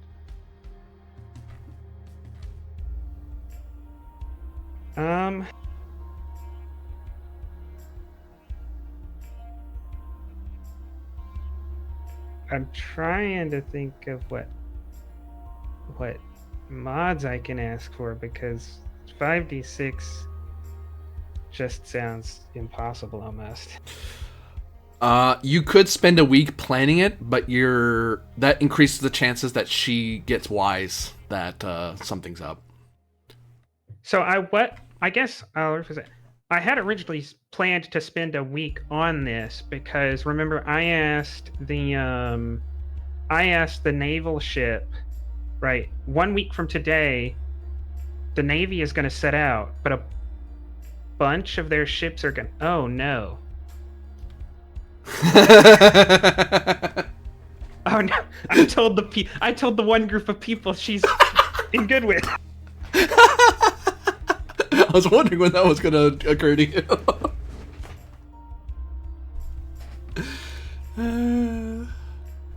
Yeah, everything's going well for you. Don't worry about it. Okay, yeah.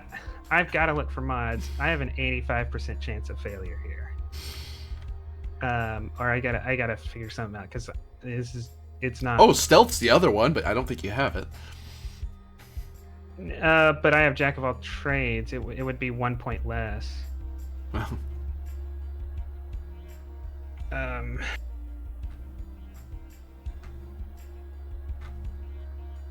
yeah, I was trying to think which one would apply, streetwise or stealth. Stealth is more of a spycraft. It is also the spycrafty skill, but I'll use streetwise because your confidence at a ground level. Maybe I can think about what could help me. What do you see as the major inhibitor, the thing that's holding me back the most? Social standing. The agents are already deployed around the world. They don't have to travel for more than an hour or two, right? Mm-hmm. So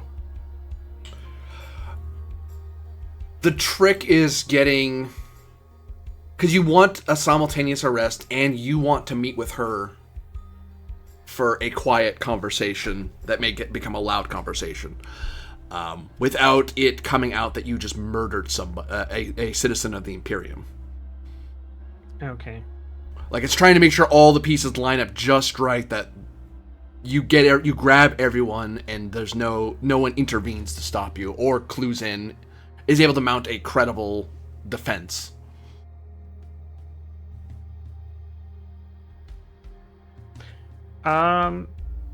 Since we're including that part in it, could we add a mod for the law firm?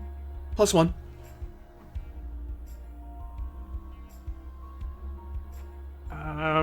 Because then they can very quickly push through citizen arrest forms, and then it's like, okay, here's your citizen arrest forms, and hey, by the way, courts, just so you're aware, these people are being arrested. You're welcome. Wait, what? Too late, they're arrested.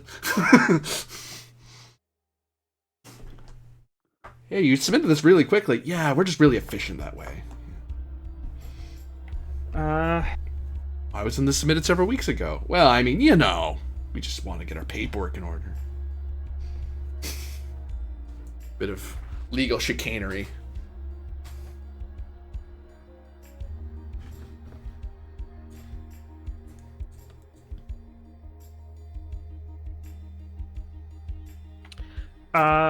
Any mod for being a baronet so I can travel fully armed and armored and have other people travel fully armed and armored without the local law enforcement getting in our way? Like, there's no chance of one of the agents +1. being pulled over. Okay.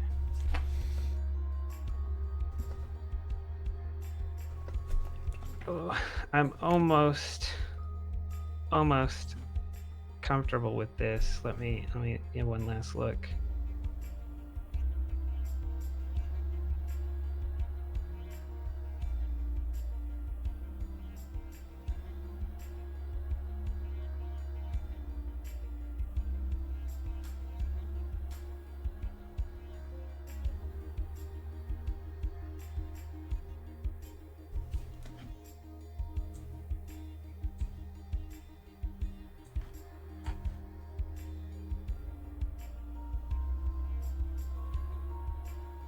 The book doesn't ever call out or allow any uses of a second skill, Right. does it? It's only knowledges. Yeah.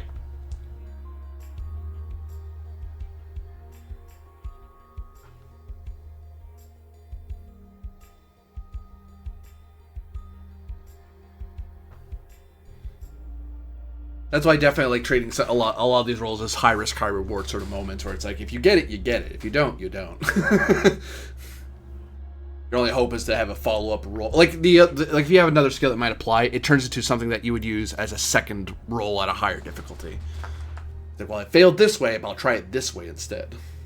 Okay, because the other one would be leader or fighter, depending on how this goes, coordinating or actually just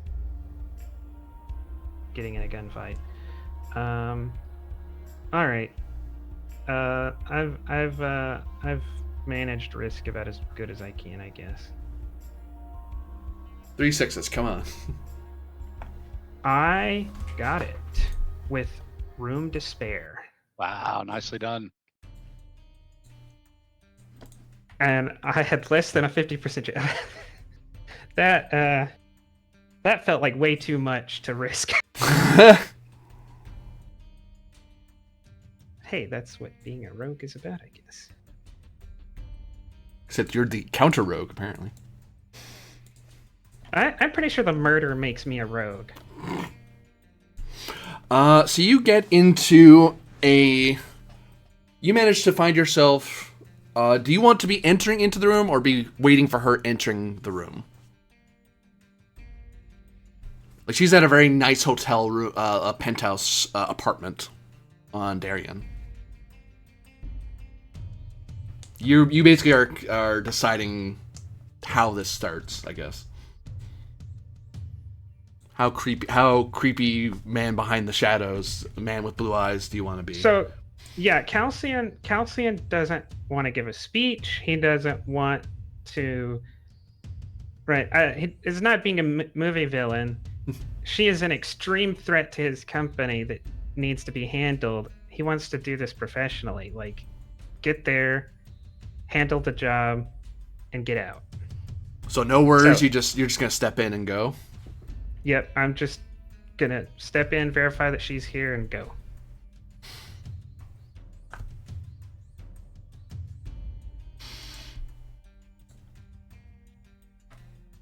In what manner do you? You will find her in one of her in that penthouse apartment.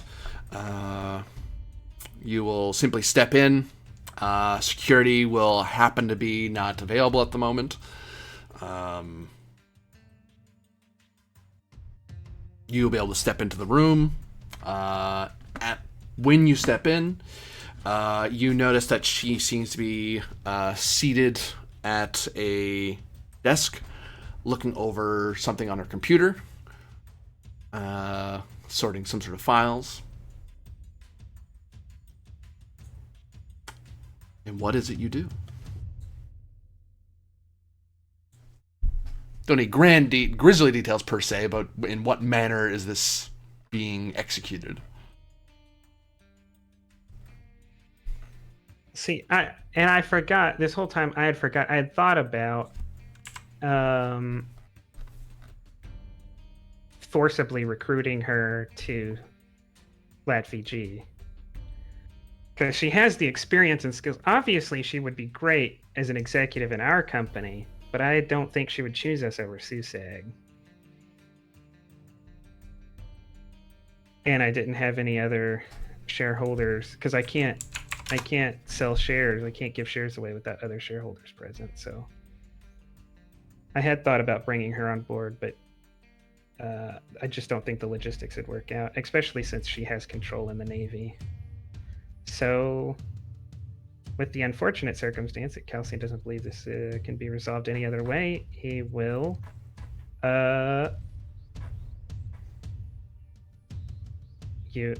will fire a burst of rounds from a ultimate magnum accelerator pistol and verify what's done is done and leave. Let's see if she gets a shot back. So, do I need to roll to attack? Yeah. And we're not going to worry about who's going first because obviously you are. That's kind of the entire point. So what range band is she at? She is...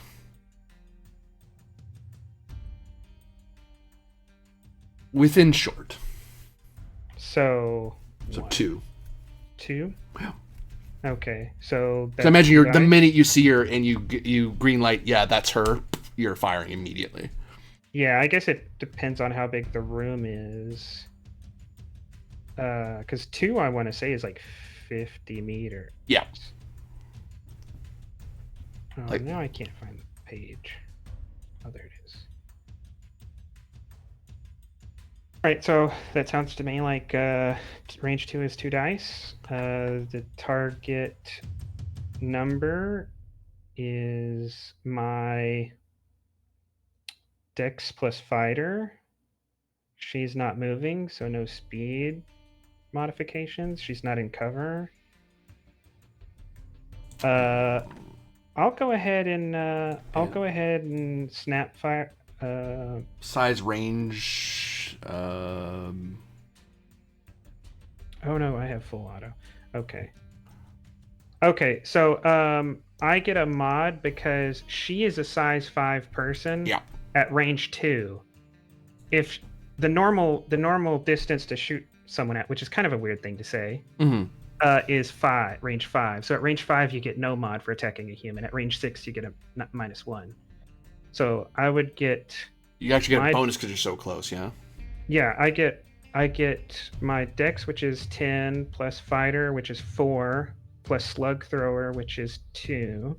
So I have 16, plus another 3 because she's so close. So 19, which means failing on triple sixes. So I will go ahead and increase the die to make this a snap fire, so I can fire 3 times. Do I need to explain that, or do you see that? I see. It's in the personal combat sheet. Okay. And this is automatic, so each of them will be 3 times damage. Because it is about as expensive as a pistol as you could buy, but it's only like 700 credits. It's one of the weird things about guns in the system. Well, sorry, the Sapphire gives you extra dice on the damage, right? No. Not a multiplier. Multipliers. Page 205. At the top of page 205. 205. 765. Oops, keep going. So keep going. it modifies the number of shots you get, but the automatic is what multiplies the damage. So right. There's 2 different things going on. Okay, yeah, that's what you're saying. You're snap firing and automatic fire. Automatic fire. Which is auto on the damage select. All right. So you want me to roll? Yeah. Because you could roll boxcars, which would be terrible right now. Well. So that's shot 1. This is 3. All 4 damage dice are bullet damage in case she's wearing any armor.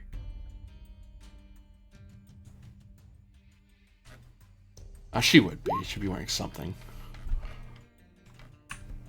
Does she survive 48?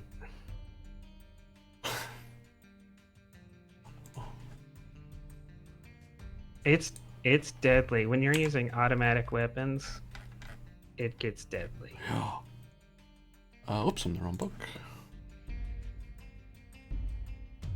Oh, I also kind of screwed myself there. This gun reduces difficulty by D1 because it's got pistol brace.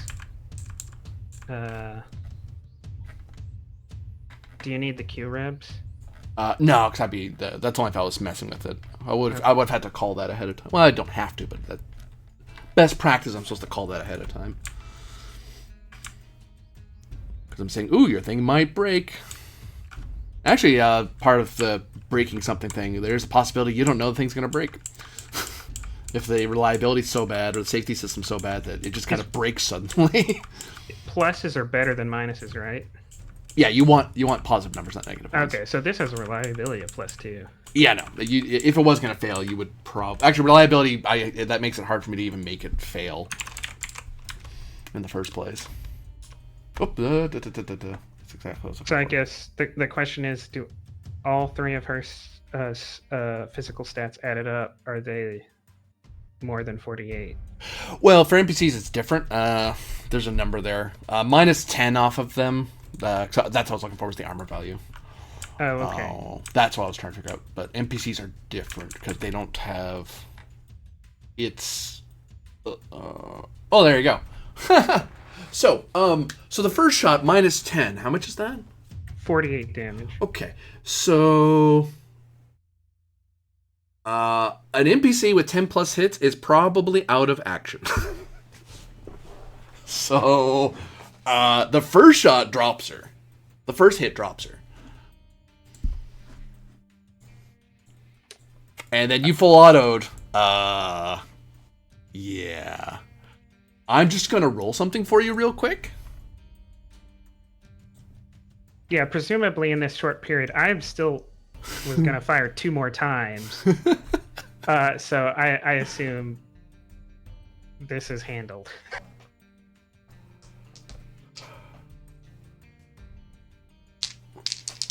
Yeah, I mean, in a way, you're right. The first time you left Calcian alone for longer than a few days, he killed someone. But that was more of your fault for leaving.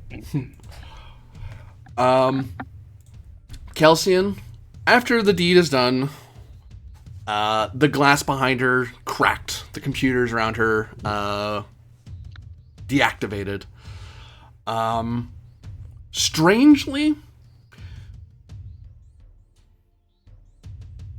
the primary thing you likely feel at the moment is the whatever recoil there was in your firearm. It's an accelerator, so I don't think any. Psycho killer, qu'est-ce que c'est?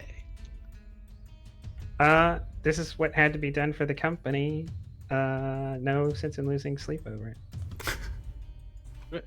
Is it though? And isn't there though? I vote as a leading shareholder that it was necessary for the company. All right. We need to get our legal firm to put in some sort of, policy in place that we have legally, like who the company devolves to when you get killed. Well, you get first right to buy shares, I think, and then they'd go to heirs if you don't buy them. You have heirs? TBD. Oh, God's in heaven. Well, that was terrifying. I mean, like I said, would have loved to offer her a job if she hadn't infiltrated the Navy, the people with all the big guns.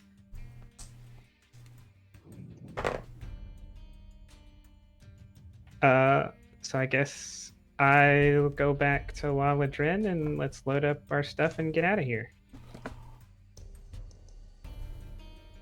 As you start getting onto your ship and getting prepared to go. Sorry, go on. And just any last-minute legal paperwork I have to do, because all of the agents, right, I'm not taking them with me. They're arrested and going through the legal system on Darien. Yeah. I want to make sure all my testimony and La Ladrin's evidence is entered and all that stuff. Oh, yeah, don't worry. That's all being taken care of. Between the firm and the agents, they're able to arrest them, and detain them and and hinder the plot that she was out to do. The question I have as you begin to board the ship, do you want it known that you're the trigger puller, or do you just want it to be a mystery? No, a mystery. Calcian's not out for personal glory. Calcian believes in the company. This is what was best for the company. It needed to be done for the company, and the company does not need this to be known. The company just needs the benefit.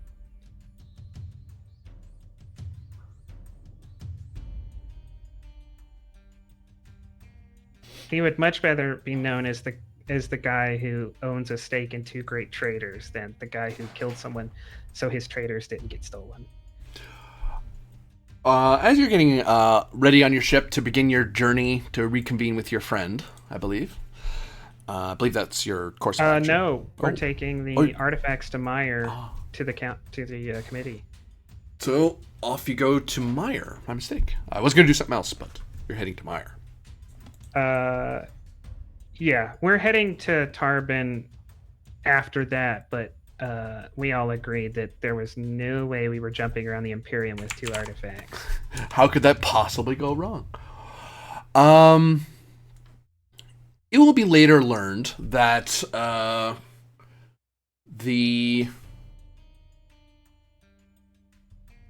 Actually, I'll leave that to the news updates. I'll put it that way. Something's happened. I'll leave it at that.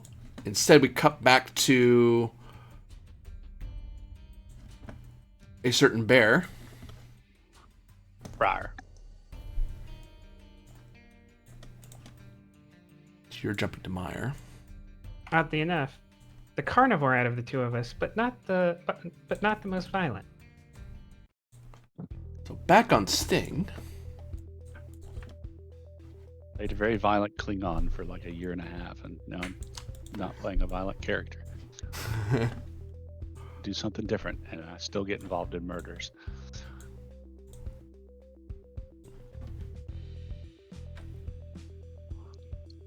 and apparently imperial conspiracies for reasons.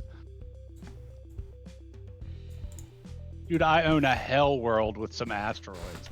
The hell? So, you are presented with, by the steward, as you head back to the high port, I presume? Yes.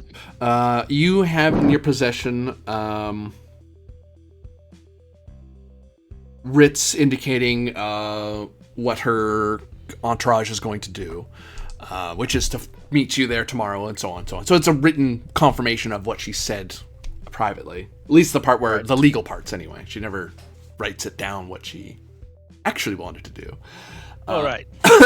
But you happen to be, for your edification in the science of psychohistory, the Imperial Princess has seen fit to gift you some recent papers on the topic. And you find yourself in possession of a digital pad chock full of psychohistorical calculations and information. Okay. What is that telling me? Is there a synopsis?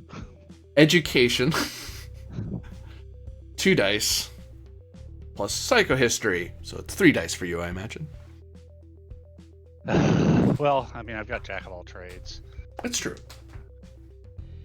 But I have training. So that means my target number is 8 on how many dice? 2. 2. Well, what do you know?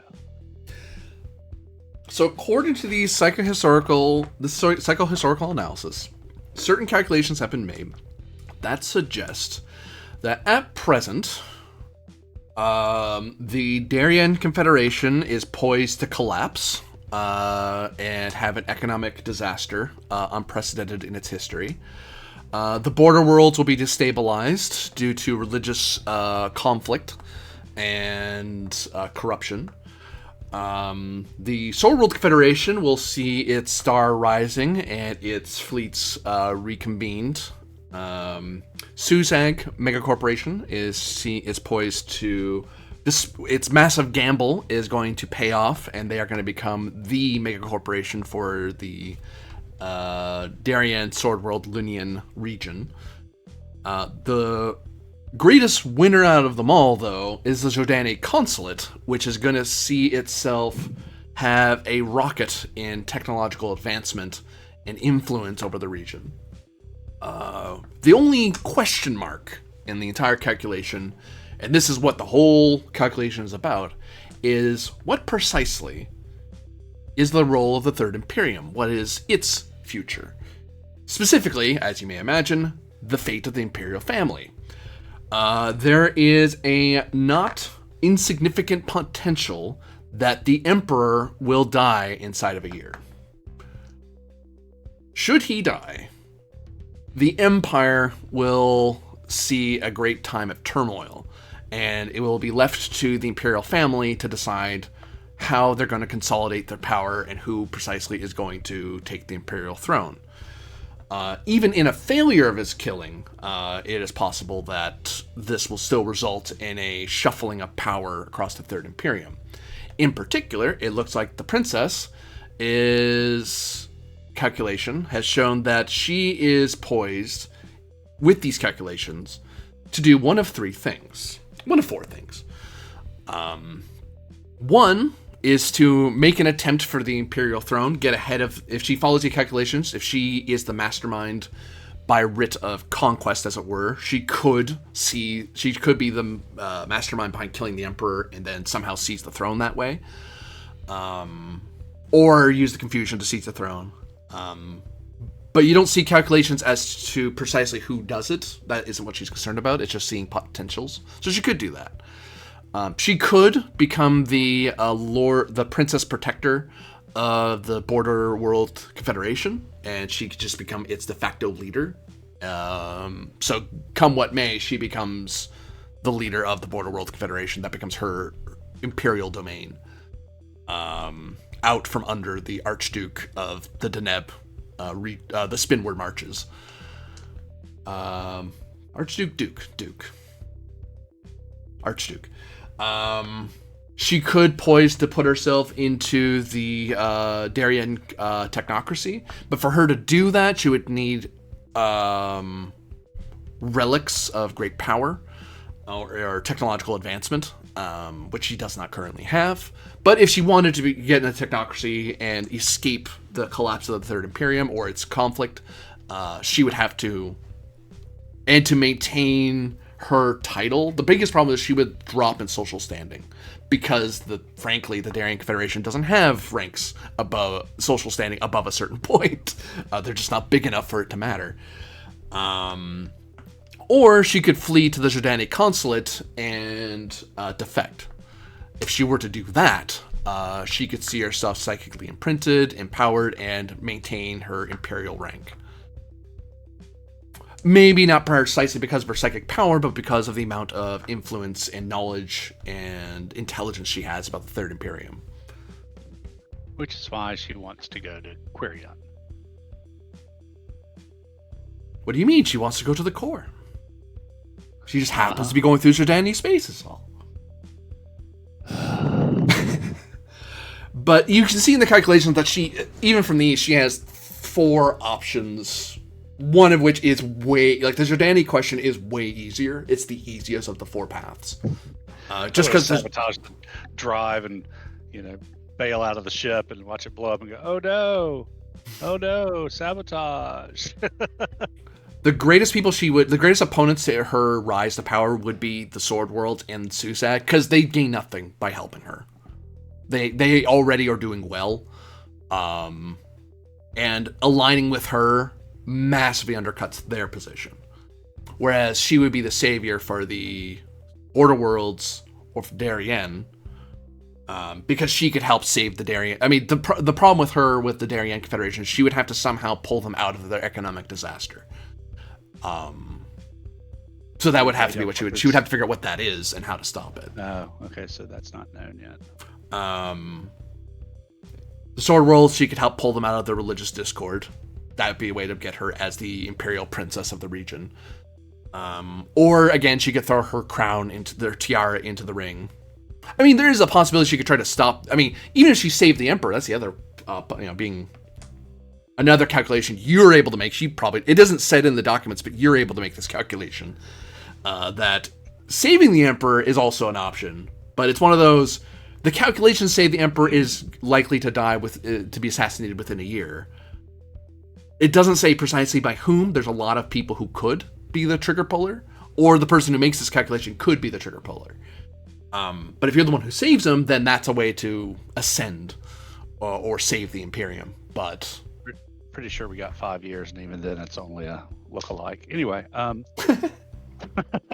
so yeah, that's and these are. This looks like something that she has she's privately been having calculated for about since the end of the Fifth Frontier War. So this calculation has been done for at least a year. The longer the calculation, the better, but a year is usually a minimum if you're trying to talk about a interstellar calculation, just because there's just so many variables to calculate for. Okay. That's interesting. Now, in none of this do I see anything that might make her nervous to go to Lunion, though. and go for it before that tribunal.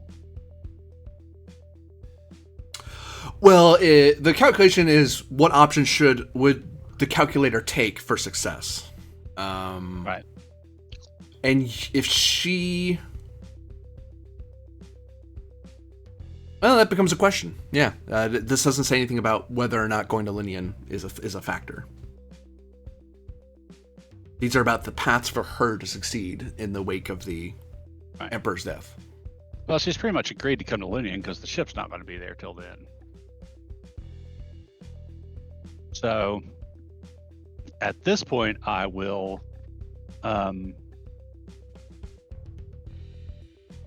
get ready for leaving and taking on her and all of her attendants and everything. Go ahead and make arrangements as planned.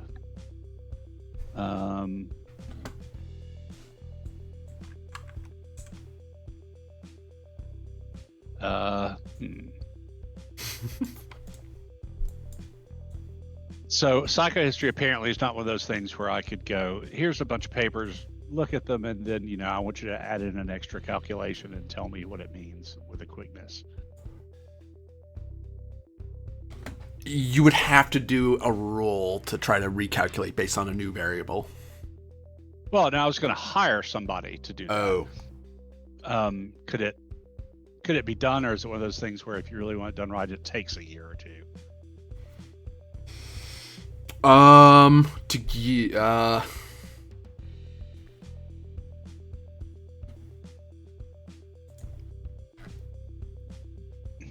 To give you an idea, let's figure this out. There we go.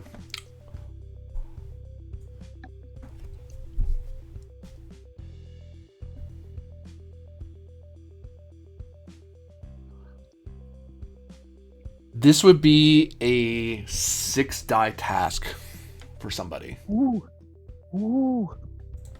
To even to try to do it that quickly.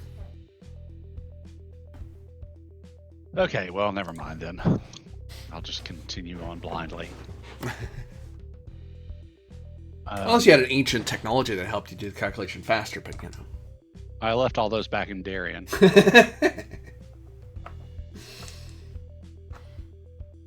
So you make all your Oh, sorry, go on. Yeah, I'm just gonna make all the preparations, make ready to receive the princess and her entourage tomorrow.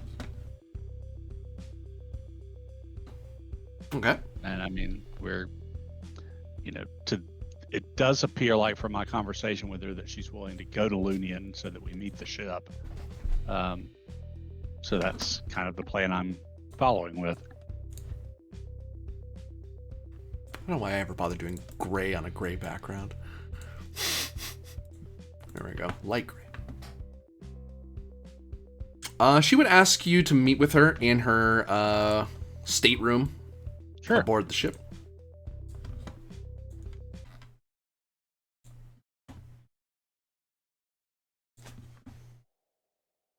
This would be the day after. She's aboard. She's all set up. The ship's getting underway and getting ready to to jump away. Jumping to... Where are you going? From Sting. 1, 2, 3, 2. You want to move us to the... No. Why would I bring you along? Why would you guys need to know? Adabiki, I guess? Yeah. Do you want to take the princess to a yellow world? What does yellow mean? Amber. It's caution. There's some cultural or legal reason why that planet's wary, but it's a Class A starport. It has a base. It's on a trade route. Just be careful when going to the planet. It's the big question. Fuel and jump. Yeah. So that's the plan. So it's probably going to be Abadisi and then to Linian. Yeah. So you're bound for Abadisi. Princess, are the quarters acceptable? Anything I can do to make you more comfortable? I would much appreciate something prepared by yourself rather than the steward aboard. I hear that you're an accredited chef in your own right. And besides, you'll be Yeah. familiar with capital food more than these free traders. Didn't she bring her own cook along though? She did. I'll be happy to make a meal for you, Princess. I'm sure your cook can tell me all about your preferred tastes and meals. Of course. I'll see to that this evening.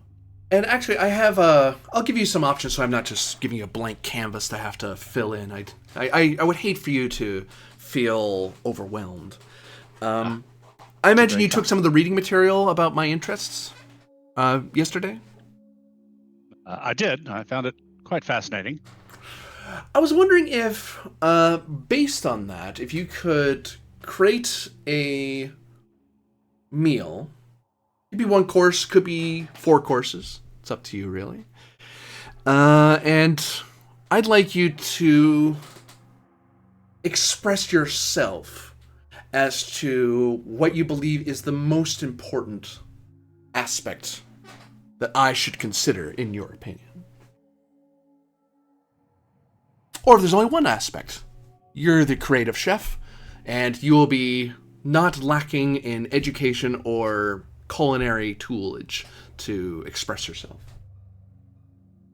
I have to do something to entertain myself for this week, and I'll give you some time if you need time to prepare it. Not today, but tomorrow or some other time during the week. I will accept this. I want to see what or who you are, Lord Gorham. Perhaps dinner tomorrow night, then. That will give me an opportunity to have a conversation with your chef and to survey what viands are aboard the vessel. Of course.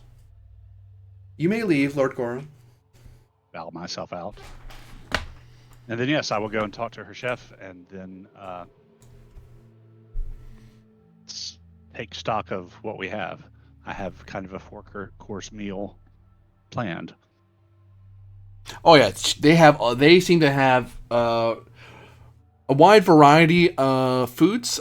Some of which is the more Villani traditional fare.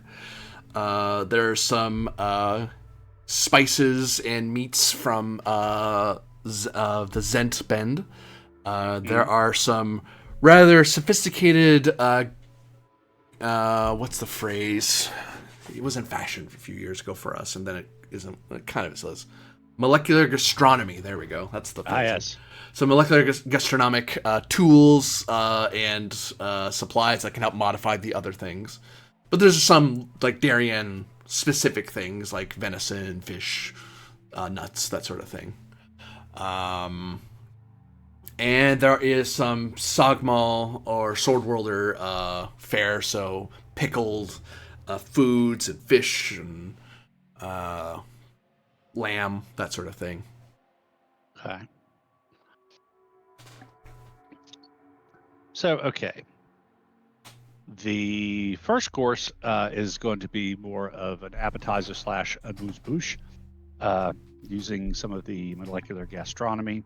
It's going to be presented in the with various ingredients and dyes in the high imperial colors of the imperial house. With like the it will be in the form of kind of a mouthful shaped and colored like the imperial starburst. Okay. And it will be light, it will be delicate, but ultimately not filling. Okay. Then the second course will be a stew made with some lamb from Sagamal, or more like a soup course, I suppose. Don't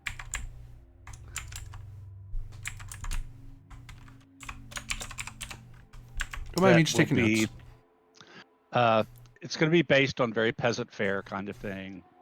A very simple soup, but with a little bit of flair to it, something to make it, to bring it up to, kind of like you do with a Oh my God, ratatouille. You know, it started very peasant food, and then it kind of got elevated. Something like that, but still, you know, while it's very tasty, while it's very, while it is an excellent soup and rich, it's still very plain. You know, there's nothing like that really makes it glitter and seem, you know, anything extra, anything, you know. I mean, it's a well done soup with lovely balanced flavors, but you know, it's a soup. It's fine, good, but you know, it's soup. Something that is nice on a cold night, but not what you want to eat every day. Um, Now the main course,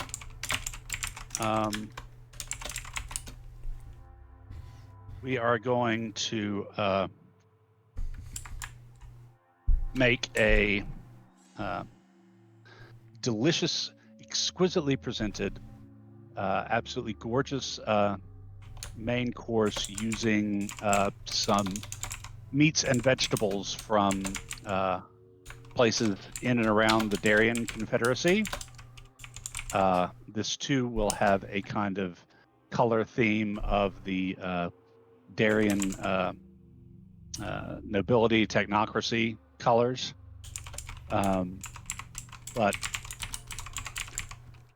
added to this will be a complementary and kind of unusual but very flavorful, very, you know, unexpected kind of delight to the senses, a melange of spices from outside these, you know, I'll do a little bit of Alani, a little bit of this, a little bit of that, but also some very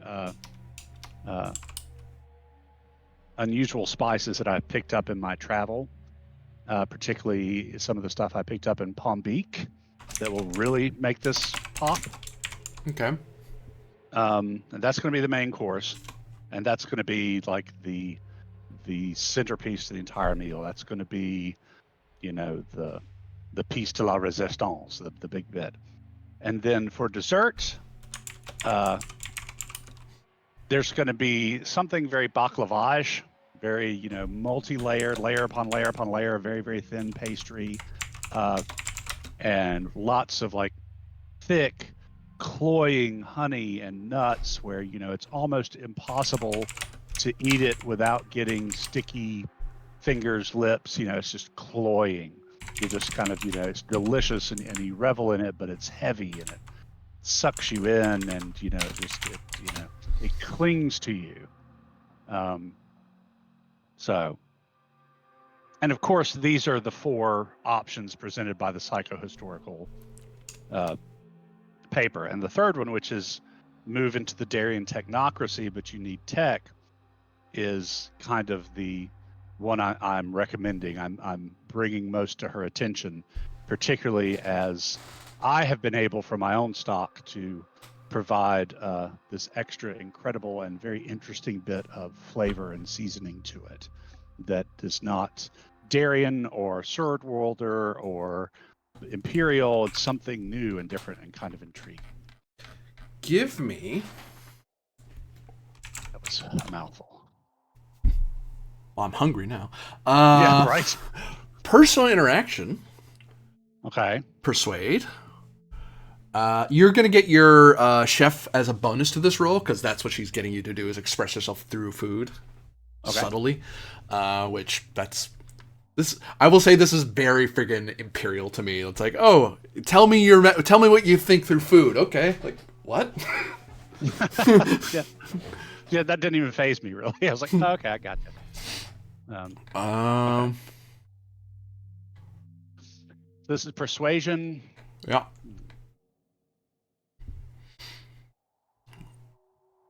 What do we think? Charming? Yeah, you're giving her really nice food. You're not. You could have made it all soup or something, you know, or something very bland. It's like, no, I'm making sure this is delicious while you're at it. Like I am trying to tell you something, but also the food's going to be good. So okay, so we go charming. I do think, particularly since this seems like a very imperial way of doing things. Culture. Yep. So that's 5 times 2 is 10 plus my chef. Am I able to add the +1 from my life pursuit for it? Yep. So that's going to be 15 on 3, which is pretty good. Yeah. So let's see if I can actually do this without whiffing. Yes.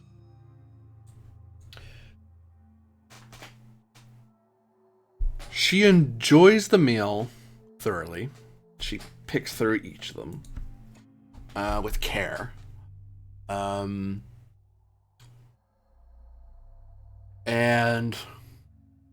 the appetizer, she smiles at after finishing it and smirks. The soup, she kind of nods and hums at it and tastes at it and ponders on it a bit.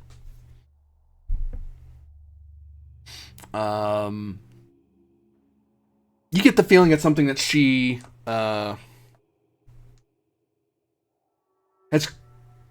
thoroughly gotten her fill of before, but you've added a new dimension to it at least. In the sense that it's at least tasty. And of the main, excuse me, chef, I have to ask you.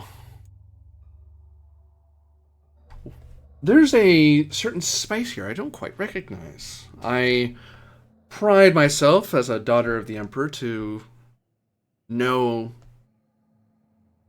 the imperial culinary arts, but I cannot say I know this one. But then again, there are millions of stars upon millions, so perhaps this is Ursine in origin? In fact, it is not, Your Highness.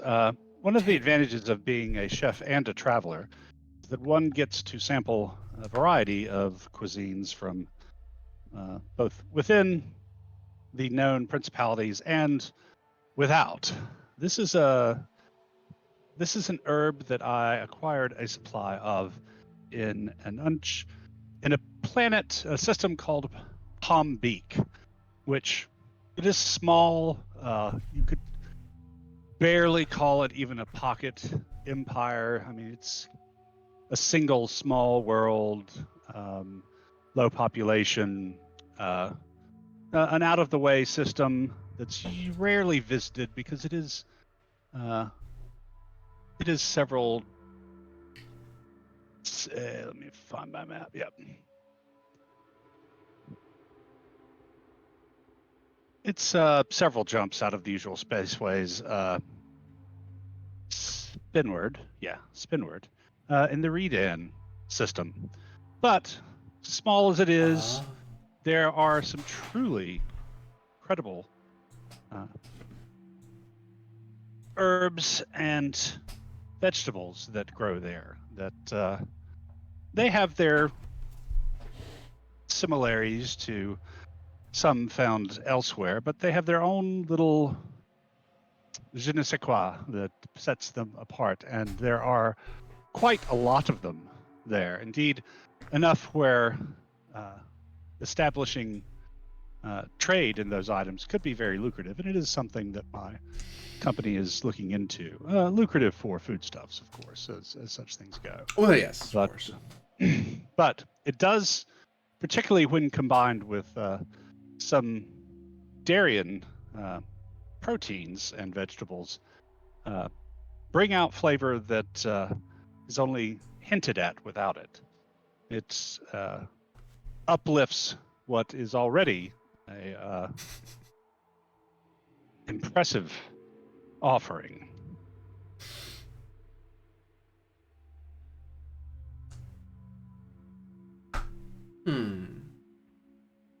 It's called oregano. Terra's a thing, darn you. Right. It's called cilantro. You're a Zolomani, get him! No,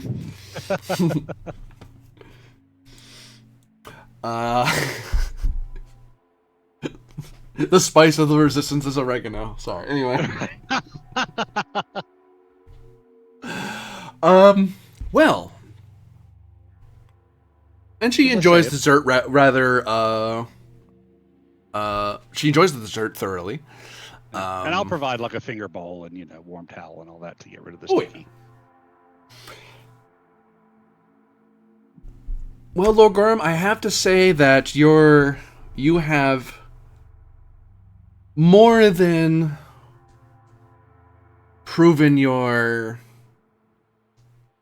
rank. Where some nobles find themselves enriched by their great tracts of land, by their great lineages, the achievements of their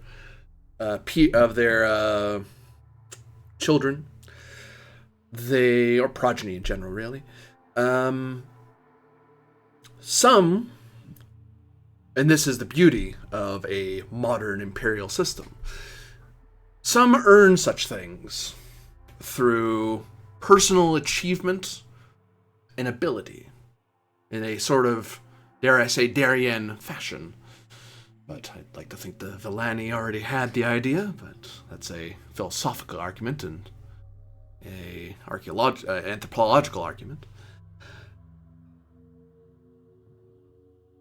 And there are those of that backward Terra who would suppose that an Ursine would be, or Ursa in general, would not be capable of such achievement.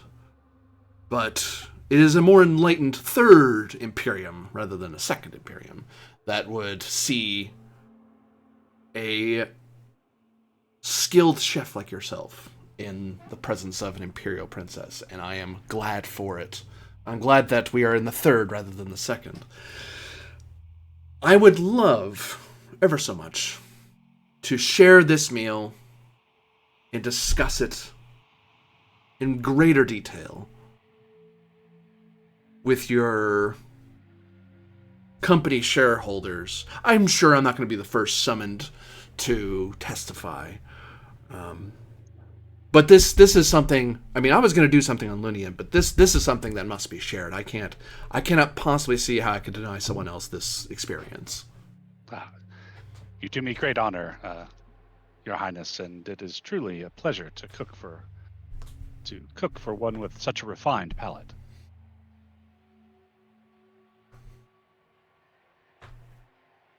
A shame the appetizer was not more filling than it was, but one cannot.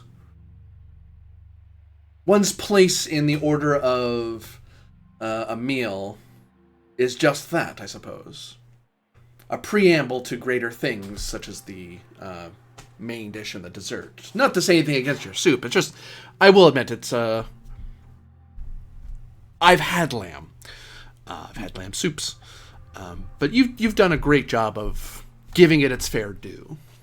I think some undersell it. Some underdevelop it because it's a mere lamb, but I can see why it led into the main. Again, the refinement of your palate is truly excellent, Your Highness. And I should be happy to recreate this meal. Or any part of it you desire. Good day, Lord Gorham. Perhaps one day, she says as you're about to bow out, perhaps one day, Imperial Chef Lord Gorham, but that is but a twinkle in the future for now. And I'll bow my way out without adding anything to that. Do.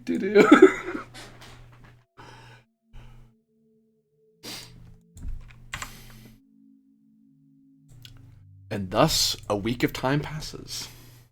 Unless you try to treat with her any further during the journey.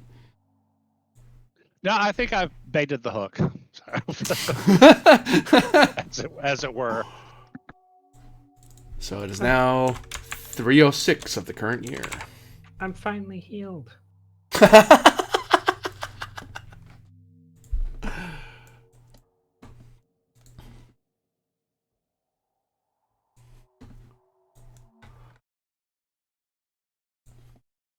Oh, wait, that's a little. We'll go with that.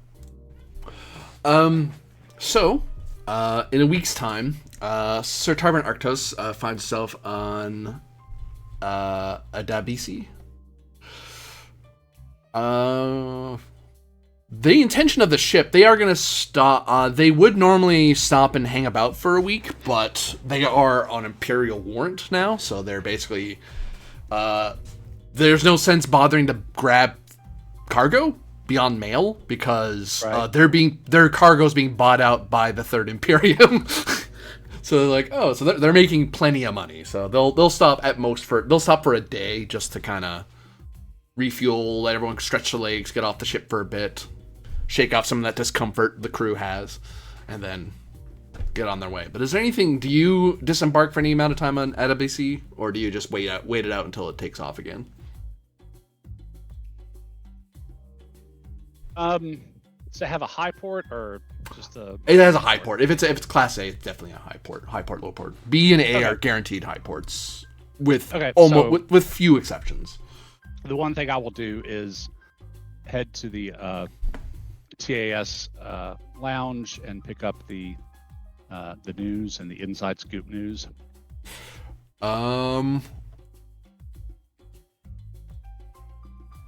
You learn of friggin'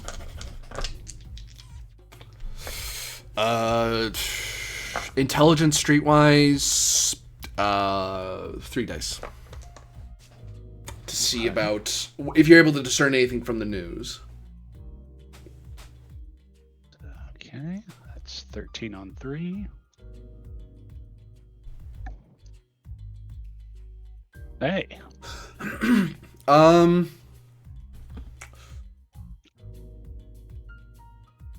It would seem you're able to learn who the full summoning list is, because it's more known in the Imperium than it is elsewhere. They're not exactly What was that? I saw the Discord GIF. You see the full list of people who are summoned. The Duke Louis Adarana Justin, the Duke of the Lunian Subsector, Imperial Princess Zai Armi, the Count Daz Nuki Nagumishugum, Count of Tanalfi, the Viscount Medi Kishid, Viscount of Gander, the Rogue Merchant Kishiri Kamshiku, who is the captain of the free trade ship Hori Wayfarer, and one agent Ka Shuku Ip, who is an agent of the Susag Mega Corporation. Goodness. Have we heard of the last person before? Because I feel like I've seen that name.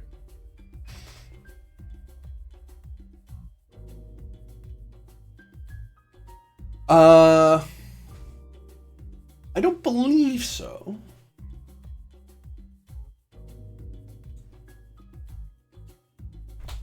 But perhaps you have. But yeah, no, this is this list is kind of one of those things that's the Traveler's Aid Society could disseminate it further, but they feel that one, you learn about this in the membership news. It's one of those things where by this point it's more of a concern for travelers in the Lunian subsector, but they're not advertising it across Darien, Sword World's subsectors out of concern of poking the Imperials too much, because they are Imperial Mega Corporation nominally. Well, legally they are, but it's one of those, but we have travelers from all over, so, we have to let everyone know what's up. But it's one of those things that you imagine if you asked around about who these people were elsewhere, other travelers would have known about it. It's just that they're not writing it down anywhere, unless it's in Imperial space. Right. So there's no ban on it. There's no official ban on it, but it's one of those we keep it among ourselves sort of things, because the travelers want to be careful who knows what they know. Right.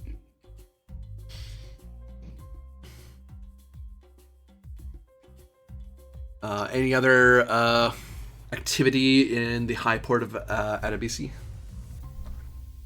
I don't think so off the top of my head, unless I can find out anything about why exactly, any information about why each of these people has been subpoenaed. Intelligence advocate, Ugh, 3 dice.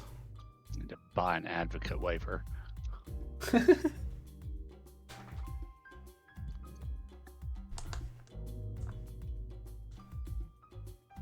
Okay. Intelligence advocate, 3 dice. Oh, my shot is jack of all trades. Master of none. Yeah. Which brings up to 4. How about if I use Streetwise instead?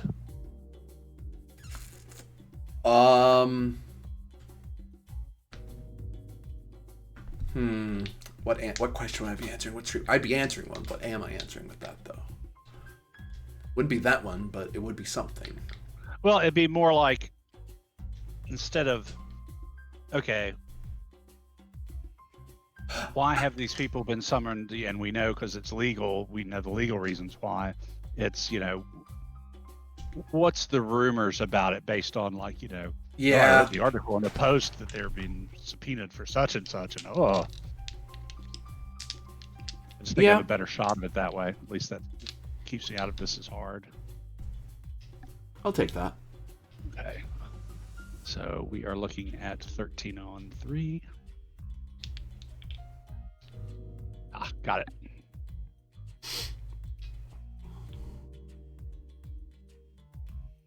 And I, of course, am most interested in my passenger, but Yeah.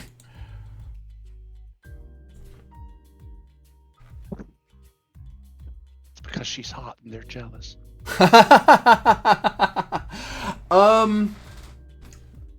So those people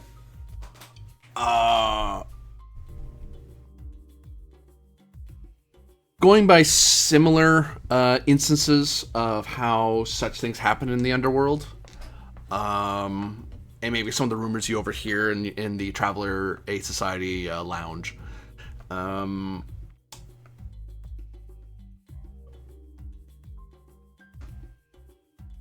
There is a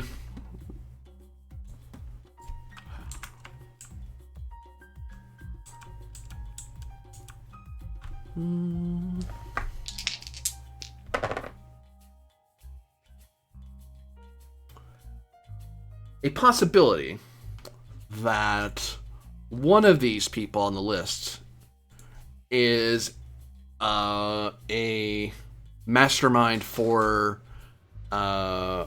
corruption within the Imperial Navy,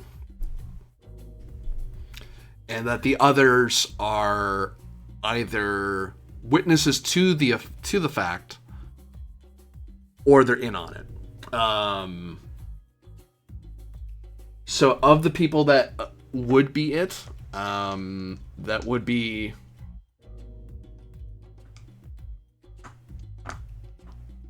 the Imperial Princess.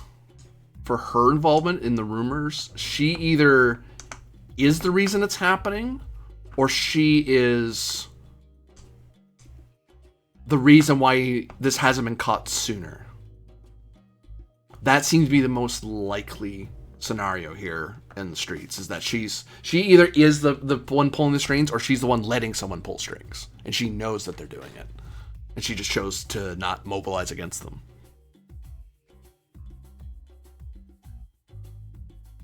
The only reason I could really think of her doing that would be if she's, as it really seems like she's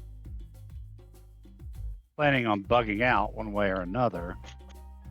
And so she might be doing it to raise funds for that effort, but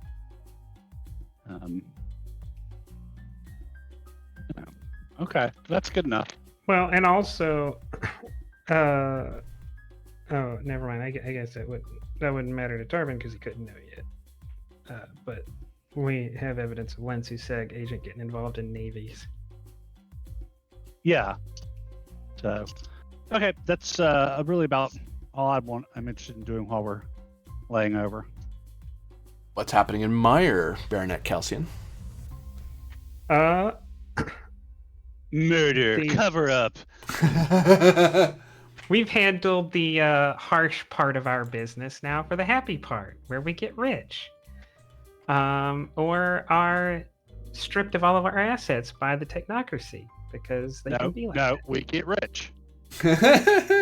Hey, we've just seen how easy it is to get murdered in the Darien Confederation. I'm not off the list of people who could get murdered for personal gain. Well, as long as I get rich.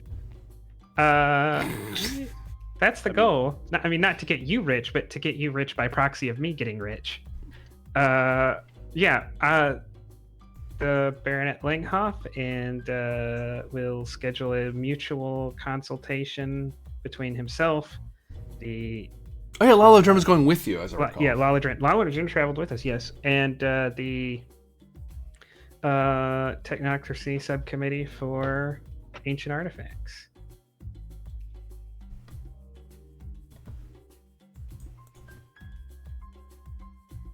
And I guess the last step before that is transferring the artifacts to the TES vault on Meyer.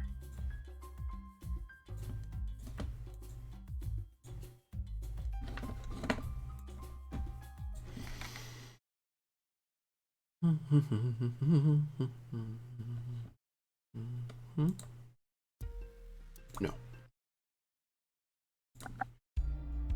No.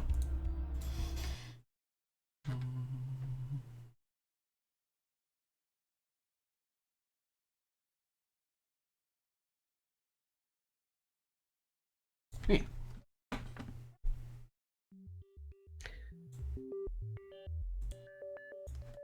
I guess as we are waiting to get seen, I am interested to know if Laladrin, is he interested in like noble ascendancy? Is he like, what does he feel he's going to use this wealth for? Because he's about to come into a lot of it.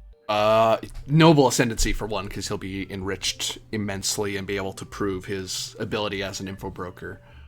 And then furtherance to that. So he wants to springboard himself to bigger and brighter tables. So he can start rocketing. Because this should give him momentum to go up in the technocracy, rather than playing at the street level that he has been. He wants to start playing on an interstellar level rather than just local level. I'll mention to him that I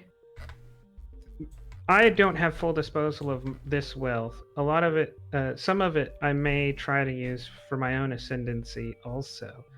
But if he's interested in letting me ride his coattails on the ascendancy path, I might be willing to give him my proxy for some number of years. He'd be willing to pay for that. That would really help him out, yeah. If he can secure a full barony, then I might, we can talk about it once he has title and he's a member of the nobility. But Calcian will mention that he's open to such negotiations.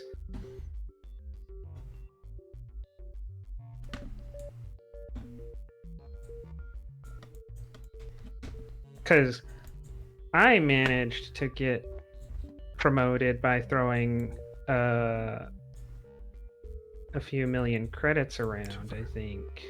He's about to throw 3 resource units around. Yeah, like he's 2 resource units, yeah. No, 3. Yeah, he's getting 3.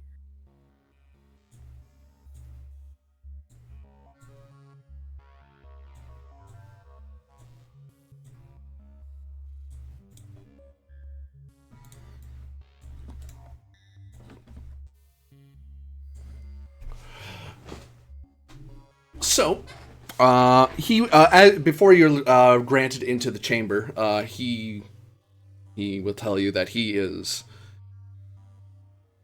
thinks that would be a rather profitable alliance of interests.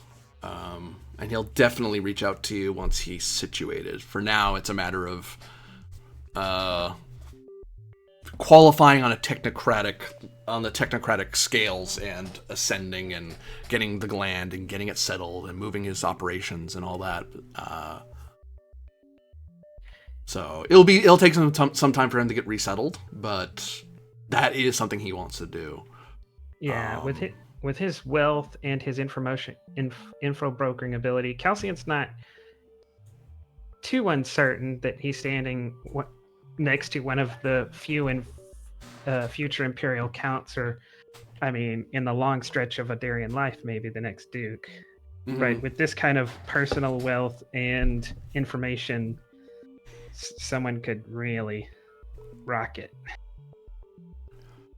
You were brought before the committee to present your artifacts.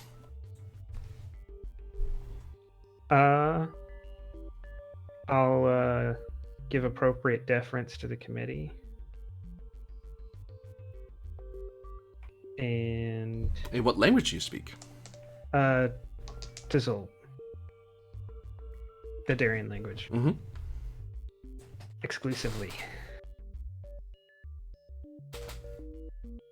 There's some nodding of approvals as you're going through it, like that. Like you get the feeling that was the first test at all to listen to you.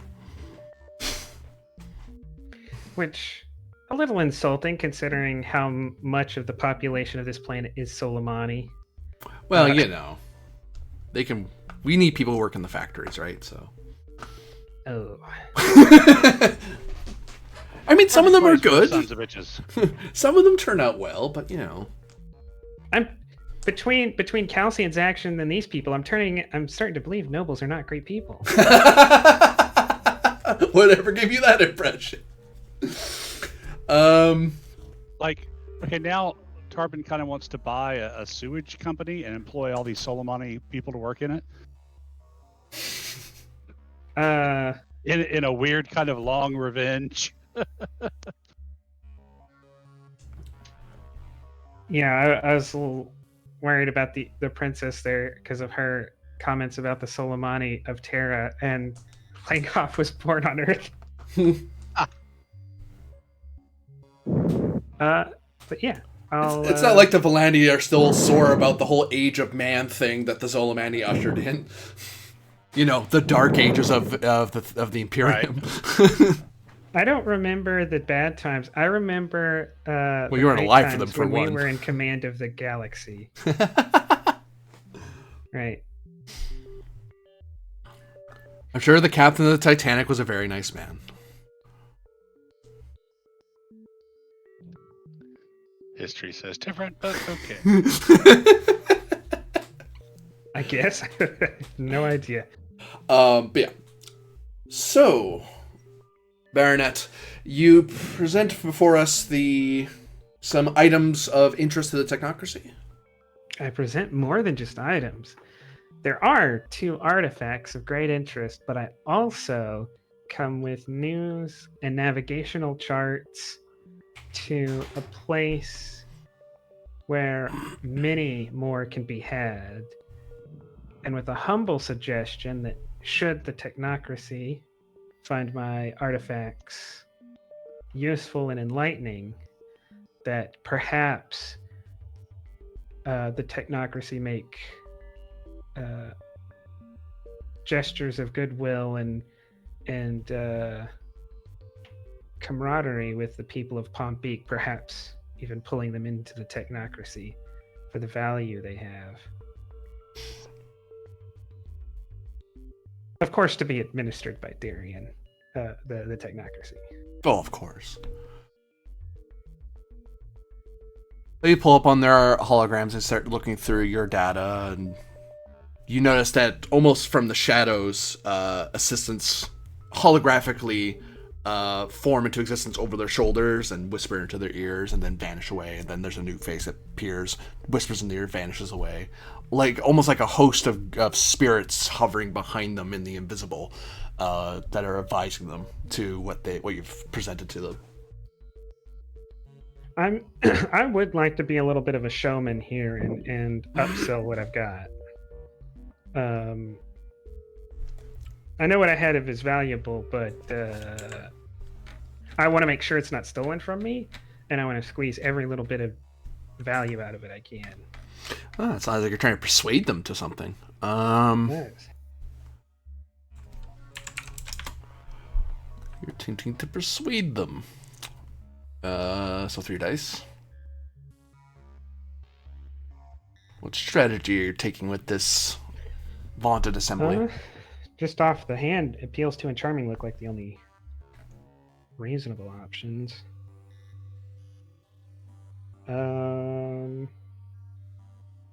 Charming, I think. I'm not trying to convince them it's the right or moral thing. Like, I'm not trying to convince them using an argument to do something. I'm just trying to be as personable and as used car salesman as I can. Like, you know.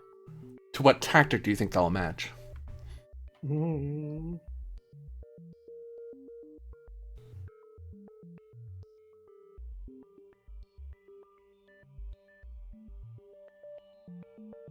Because I'm thinking culture. Or politeness, but I don't think you want politeness culture here. definitely, because the technocracy is all about technological ascendancy, and I'm trying to sell them not only the artifacts but the Palm Beach adventure as like the thing that's going to be the next great leap for the technocracy. Okay.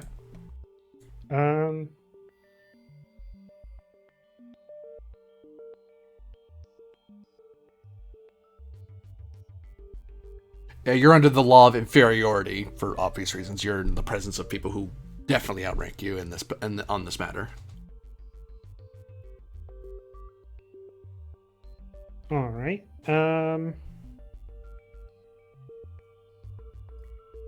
Then because is Lala Dren like well known to these people?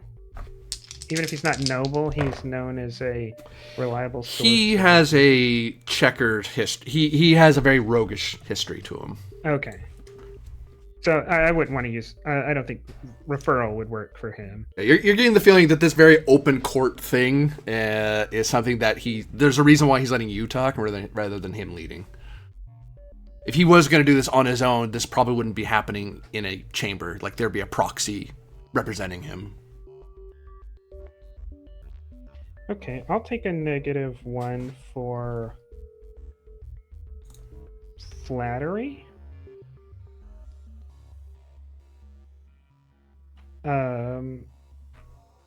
In the sense more of being of doting on the technocracy as a whole than someone on the council. Like, if anyone's going to be able to do this, it's us, sort of thing. Yeah, like, we're at this technological height because of the good people on this council and your forebears, right? Now's the time to seize the moment and like your forebears and take this great next leap, because if anyone can do it, you on the council can do it, that kind of stuff.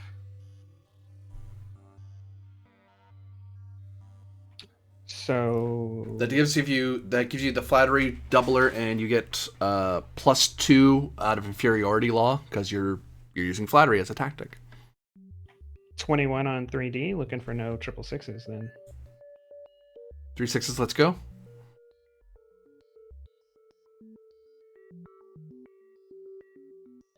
Out of all the rolls today, this would probably be the worst one to fail that bad on.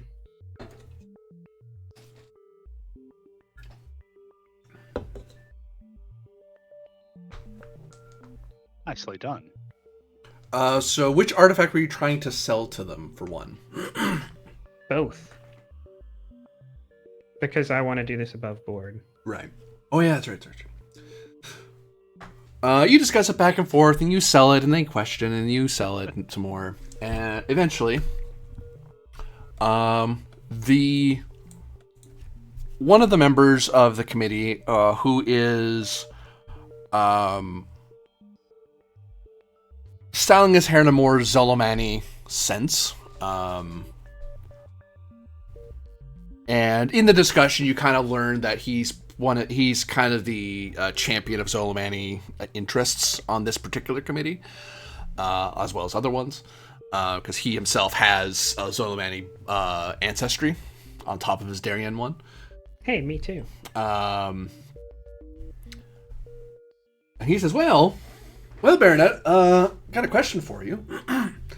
If this is going to be a new, would you be suggesting this as a? Well, we don't do the protectorate thing like the Imperials are so fond of, but we do need a qualified leader of the planet to oversee their integration into the greater technocracy. Did you have a suggestion as to who would be doing that? Or who would be qualified to do it, I guess would be a better way to put it.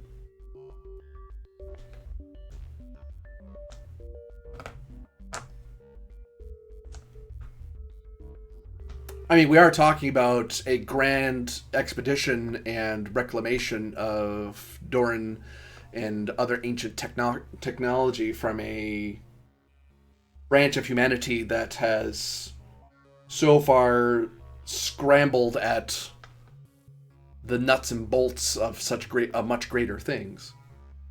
Just this is me just thinking in my own mind. I'm not the right person for the job, right? Because I don't have the time to devote.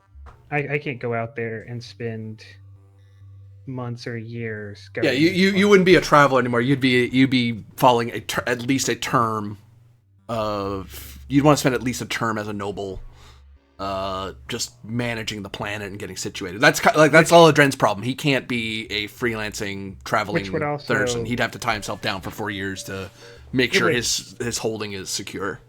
It would hurt my ability to manage the company too, because it's not on a trade lane. It's not on our principal worlds.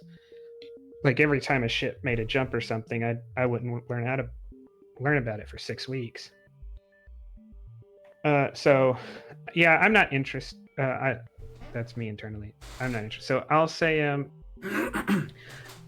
at first it would need to be administration by the technocracy, but they have an academy, and you'll find in my in my documents listed the name of a very helpful academic and the name of their scientific association. Perhaps the technocracy could find among that institution a Pombekian to elevate once the initial difficulties are overcome.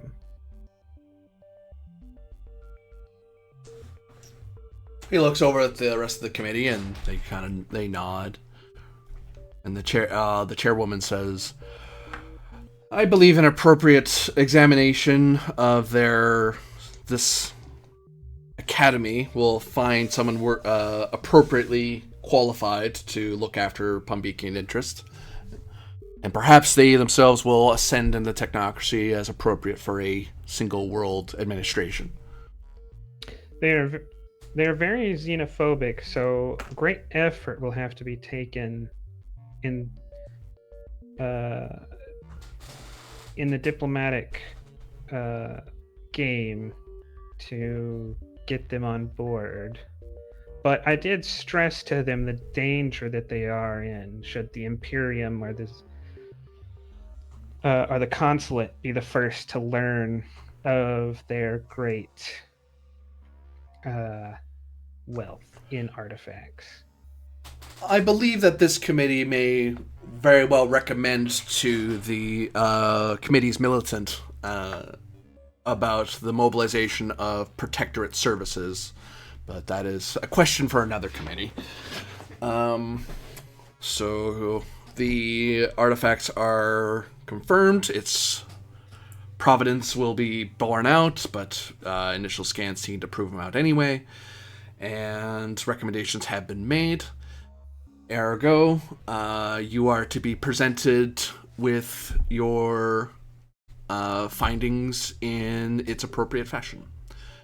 And you see that your pads that you've been handed update your financial status to a alarming amount. As you have gotten the value of them of your artifacts. Quick, pay off all the debts before we lose it. Yeah. So I'll I'll take time to, as the committee wraps up, meet and shake hands with all the committee members and thank them and just engage in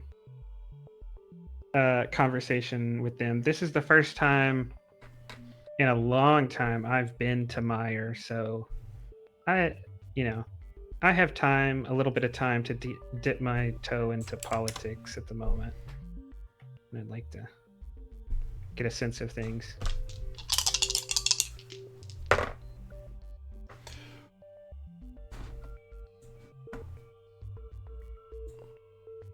And actually, Lala Dren finds himself kind of pulled aside to speak with a couple members. As you very quickly learn, outside the confines of the formal setting, that those two are the members that he has in with. And you can also, and they're probably how you were able to get here so quickly. Beyond other people who probably outranked you. He pulled strings with these two to make sure you got on this committee a lot faster than you should have.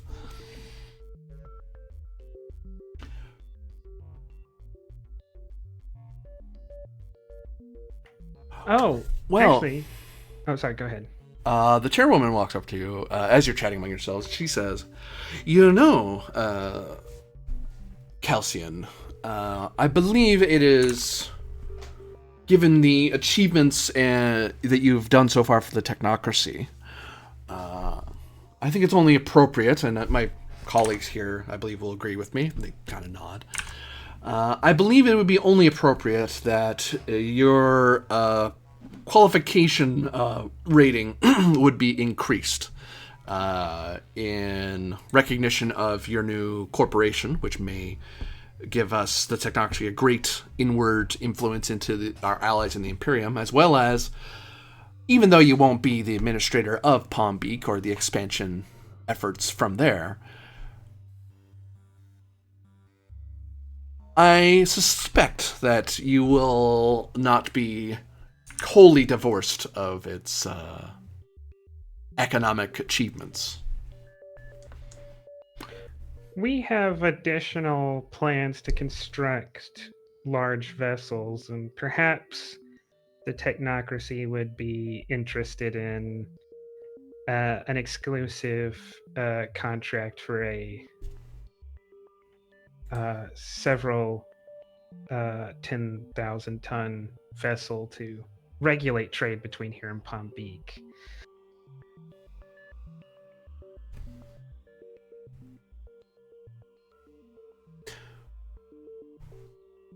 Well, in that case, I think I look forward to greeting you again in the future as Baron Langoff.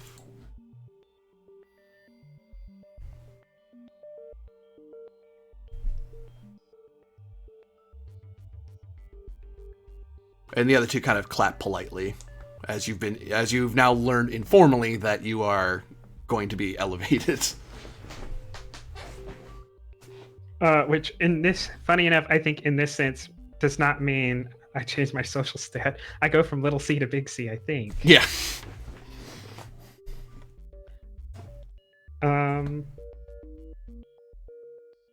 But you do have on your main world, like, 2 more land grants that are coming to you, plus 2 more elsewhere in the system. But those are things you could discuss with your account when you get the chance. I mean, yeah, I'm sure you two can come to an agreement as to how the. I hear that your system is as divided as Palm Beak, if not more enlightened. I have some interest in eventually unifying them to prevent all of the squabbling. For some reason, they have yet to learn from the technocracy the value of unity. Well, divided opinions and means are always welcome for growth and renewal, but some people just have to have to be petty about it, like young children.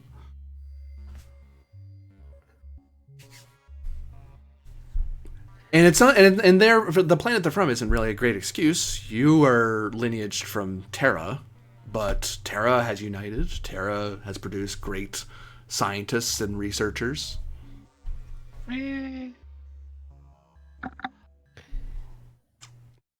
And roguish thieves, says one of them, and the other just kind of look at them like, we weren't going to bring that up, actually, but all right then. Like they just look shocked that they brought it up at all. It is a small hope, measured only in the millionths of a percent. But one day, I would hope that Earth can feel the enlightening effects of the technocracy, even if it has to do so while only influenced from the exterior. Oh, that would require imperial entanglements, which can be taxing. There's always some...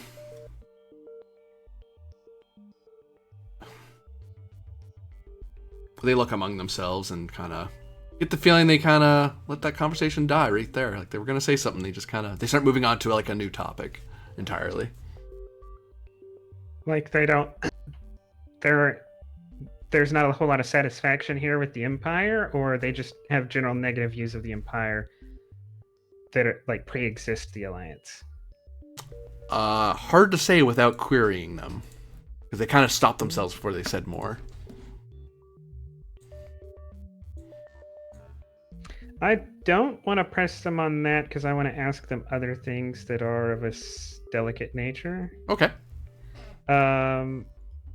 I want to steer the conversation to the conduct of the undeclared war, and see what people in the seat of power think about it and know. Give me a query. I believe you're just discussing, frankly. Yeah, I'm trying to find the page. 184, 185.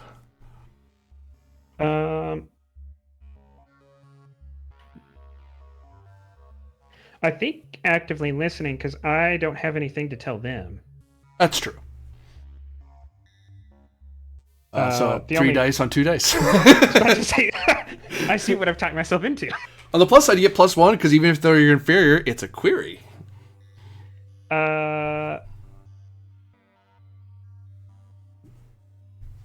So like 4 on 2 dice. Unless you can think of some sort of mod to help you with this, but or skill that would help you dig your way up. But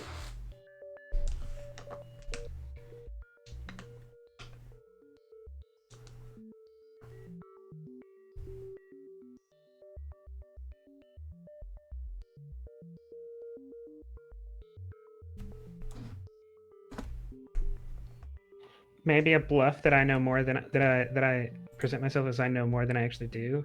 You could do that. Yeah, that is a flux that I can roll. So do you want to bluff it? And additional, I don't really know the answer to this. Tactics that don't have a multiplier are just not possible, right? Yeah. Okay. So you want to bluff? Well, let me... Because I'm at 4? 5. Because it's +2. Well, +1. Oh, +1, I think. Okay. So 4. So, sure, I'll take the bluff. +1.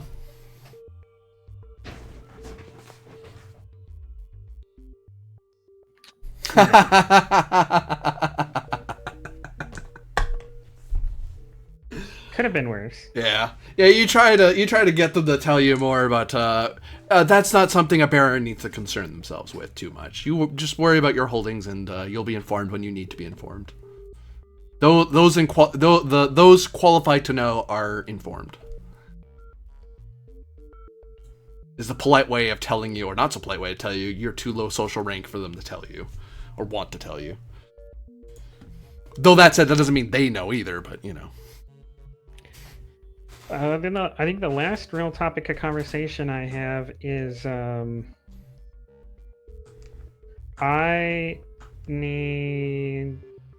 interested in potentially in technocracy investment, or at least maybe exclusive contracts with our new ship that will be trading between Darien and Tenelfi. Right. We'll want premium dock space and starport space, and as far as diplomatic communications between the Empire go, since we don't have to travel through the Sword Worlds, we would like deference there. Right. All kinds of because of our capabilities and because they would tell you as the discussion goes that route that they have the particular movement of your company will be currently unless you're the only way you would get any real deference or preference is if you worked with your, I mean honestly, to work with your count to speed their trade and connect that way, because that would be the path to that. There's no great desire to go outside the normal brokerage channels for anyone present. Because quite frankly, they deal in the matters of ancient technology and edification, so they're not really they dabble in the trading floor, but but the real brokerage of the technology for them is ancient technology and the discovery and securing and study. So they're frankly dealing in resource units, so mega credits are of little use to them. Okay.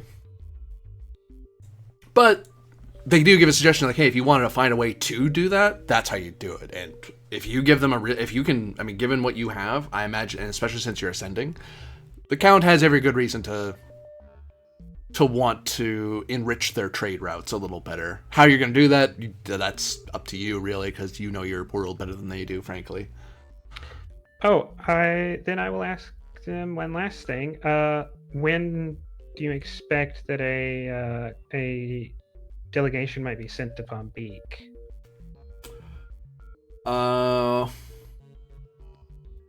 Probably sometime next year is once they finally have someone they have qualified to do it, and then. Then I asked them if, as the committee, they would take a resource unit owed by LatVG to someone on Palm Beak who gave the council one of these artifacts, like ensure that person is rewarded. Yeah, they can do that. That can be easily done.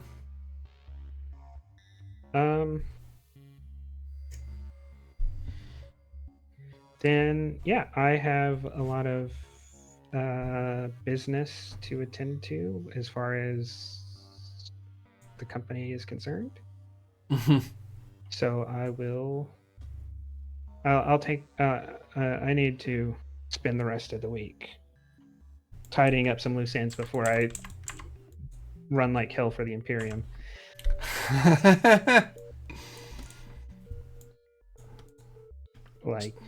So I think I need to do a certified check for 2 resource units to a shipyard in Darien. Not sure how you manage that. Like, you go to I don't know,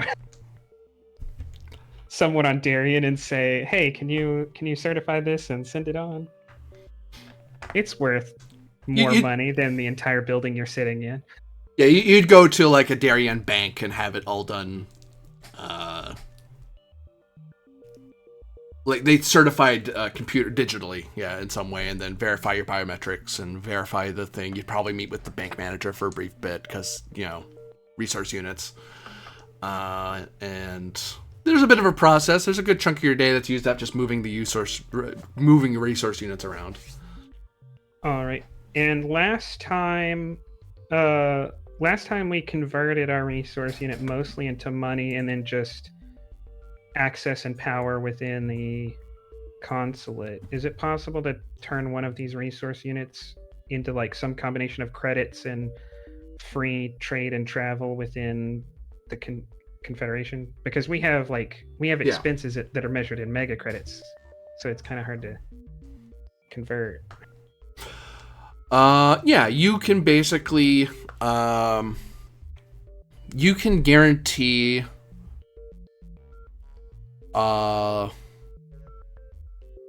cost of high passage in the Darien Confederacy.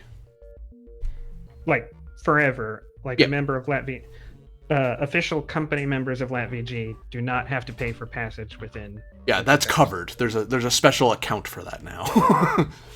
Okay.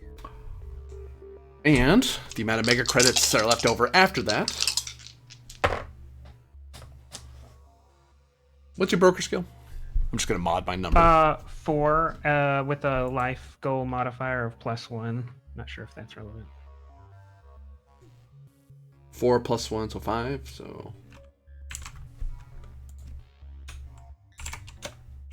Oh, helps if I type out the number. 12 mega credits. Okay. Total. Yep. After all is said and done.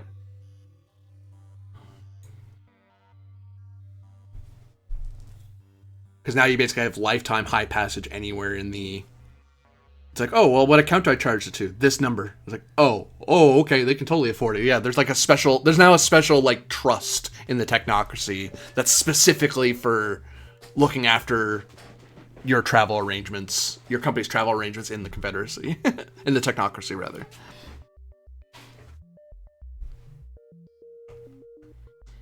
All right. You might want to note somewhere that you now have, if you're ever trying to hire people again, you have a +1 because you basically have a perk to the job that most jobs don't have that you have guaranteed. This is like one of the free. You basically bought what would normally be a mega corporation's perk. Like certain corporations go, no, you don't pay for high passage. The corporation does. Don't worry about it. But anywhere in the Imperium, anywhere. I do. We cover it. We now have a row for RUs on hand. And there's not one. There's 2. There's 2. Yes. Because one, we got 6. One funds the Void Trader. One funds the Void Freighter. 2 were on hand. One goes to accelerating the Void Trader and Freighter, and the last one is the free high passage. And then I'm gonna take half of the credits on hand to repay me for the loan, and that leaves 6 mega credits. Perhaps when I reach back up to the. Have you already taken what's his face's on Palm Beak's cut out of the equation? Yes. So Okay. there 10 resource units were given. He got 1, while Adrin got 3, and we got 6. Groovy. Which is, I'll bet, a much better deal than what I was planning. I was going to give away a lot of that for convenience. So as long as we keep the Palm Beak guys happy, because it sounds like we're both. I will say what you're probably doing as well. You're probably going to make Ektron a trade lane area. Like there's probably a green line's going to go here and then that way. I was about to say, like Ektron's about to have a very good day. I don't need that marker anymore because you're not there anymore. You're kind of all. Well, and, I might making the princess the face of the Darien Confederacy in Palm Beak might not be a bad idea. She looks less alien.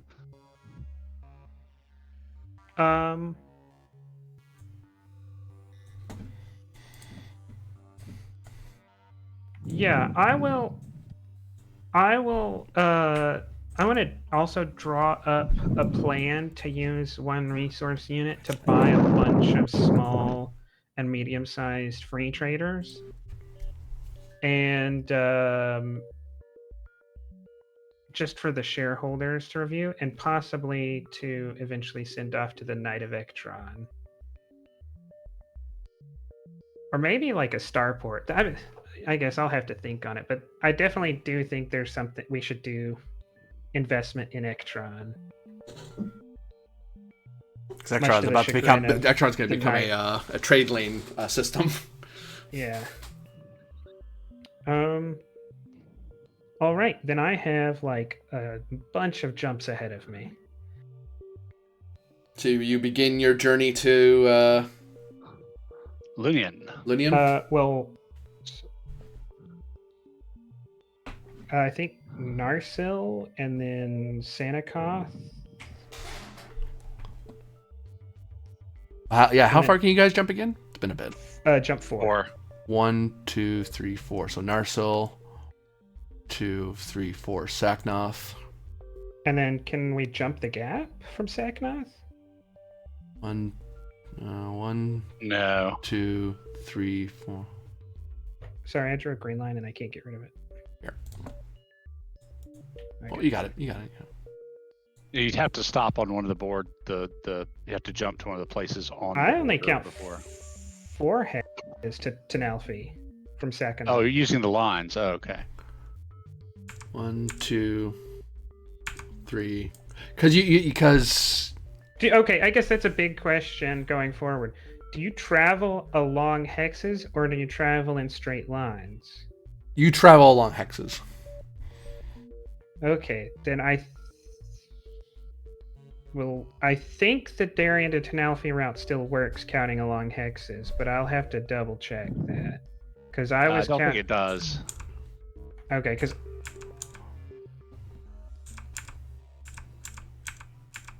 12.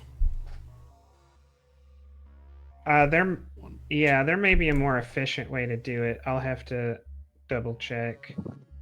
Because I thought you traveled in a straight line when jumping. Yeah, no, you count the hex along, because if you were doing it in at tabletop form, you'd be counting which hexes your jump is going through, because the hexes are the measurement of your travel. Right.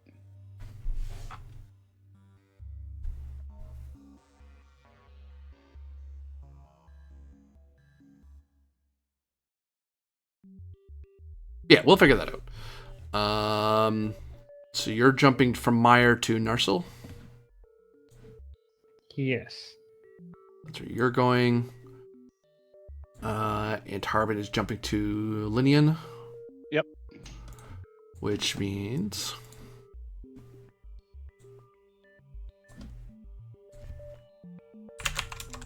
it's 3:13. You don't pay bills yet.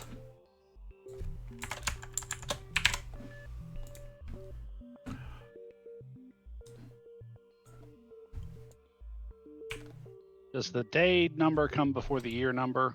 Day before year, yeah. Okay.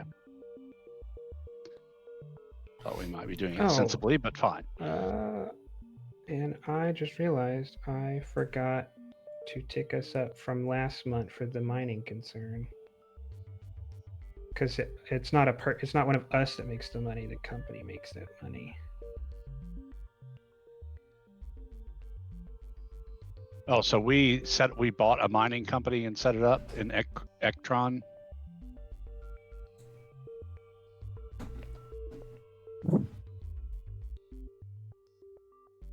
No. We get paid a flat fee from the government just for owning it. Your land grant money for taxes, because people will go there and do stuff and stuff. Oh, okay. Well, that isn't that annual? Is it? I think so. Land grant payments? Oh, I do have it annually. Sorry. You're right. Yeah. There's a reason I wrote this down, and then I just ignore what I wrote down. Convenient. Did you write down when you got the grant? Because that's when it tells you when you're paid. I did. Okay, good. I did not, because I think I talked with you through it, and it didn't You know what? I talked with you through all of these last week, and I don't remember why we decided that didn't matter. I couldn't tell you either, honestly. Can I just make it the first of the year? Sure, we'll make it holiday. 001. Yeah. That's always a good number to do your accounting. Yeah, I tried to get everything done on the year, but no, we have to do it actually 365 calendar days. All right, sorry. That's okay. I forgive you. I don't know if Tarba does, but I forgive you at least. Bears hold grudges, you see. Fair.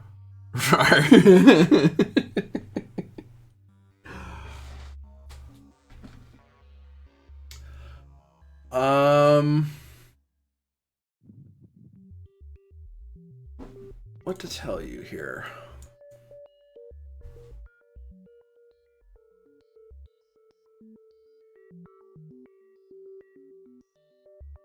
Actually, a better question to ask, I suppose. Is there anything that Langoff intends to do during his journey back to Lunian, I should say?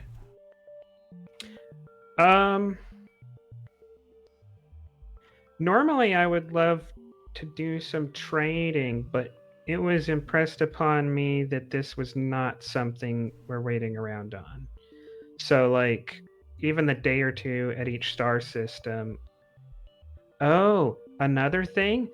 Langoff hasn't really resolved the whole kind of being a criminal in the Sword World. So, I imagine I'm relying on the stealth coding and wild refueling to just avoid the Sword World government altogether till I get to the border worlds.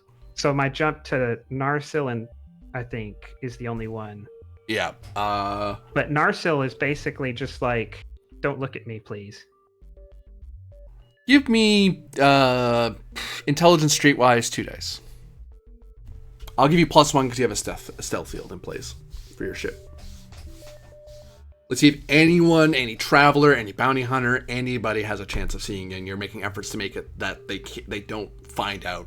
They may not stop you, but they may alert the authorities that you pass through. Even without the bonus he gave, this is a boxcar. Oh, boxcar. Okay, boxcar check. So you weren't noticed by some other high-tech spacecraft that was in the area. He goes, hey, look, we see them. How do you see us? That's a good question that we're not answering. This is why we only hire master level people. And then, yeah, you're right. After that, it's straight to Lunian. So, what was it, like 3 more jumps or 4 more jumps? So you go 4. So 1. I'm not on the map you're on. Oh, you're not. Oh, whoops. Well, you're not. You should be. Oh. Let me refresh Roll20. Because I was on the other map, so you drew like a line from my token just to like a random place on the screen. What are we doing? So you're here, right? So Saknoth.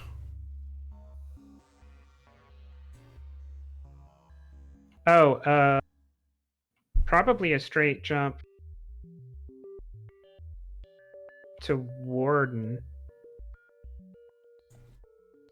And then a straight jump to Shireen and then to Nalfi. So 1, 2, 3, 4. Which puts me in Lunian in like 4 weeks plus flux, some amount of flux, I imagine, for refueling and.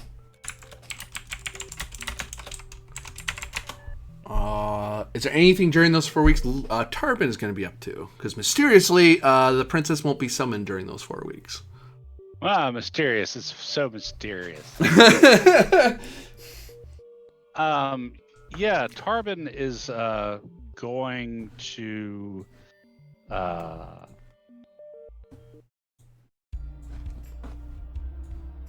very close to my holdings.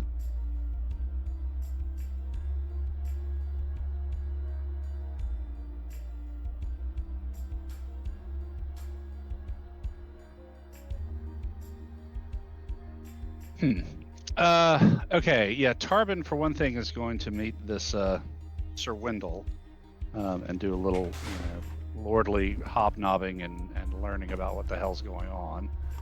I think I'm also going to hire a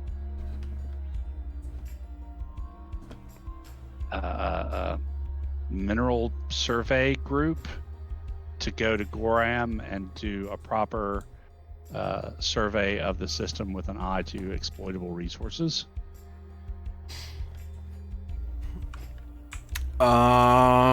Give me. I mean, your normally we do it money. ourselves, but that's 4 weeks out.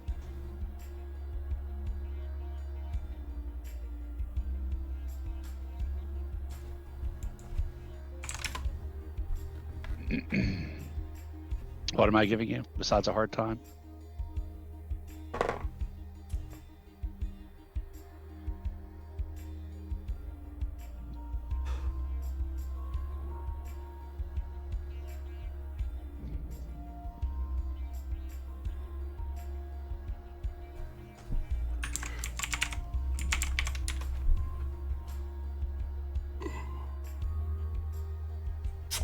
Hold on.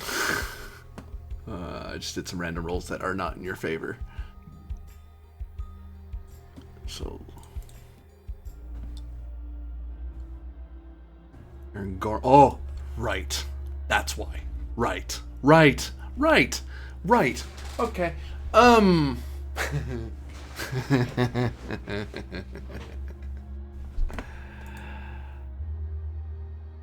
Right. Give me intelligence, 2 dice, plus a skill you believe would help you to price out and figure out how much it would cost for people to go there and start surveying stuff. Trader? I'll take That trader. deals with the price of things, yeah. Yeah. Okay, so that's 14 on how many dice? 2. So, don't boxcar. Okay. I did not. Oops, sorry.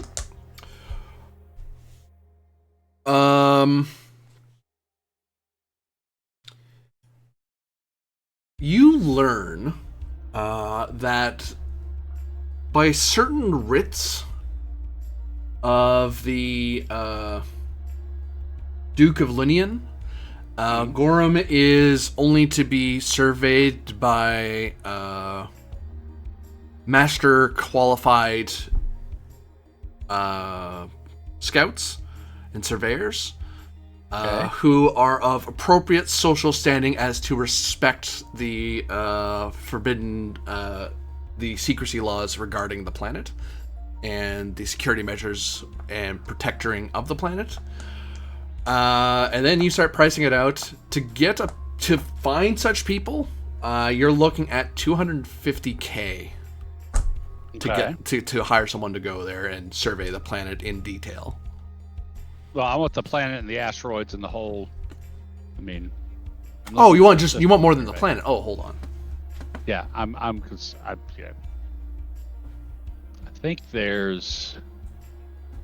Well, there are no planetoid belts, but there's gas giant, and there's 7 other worlds.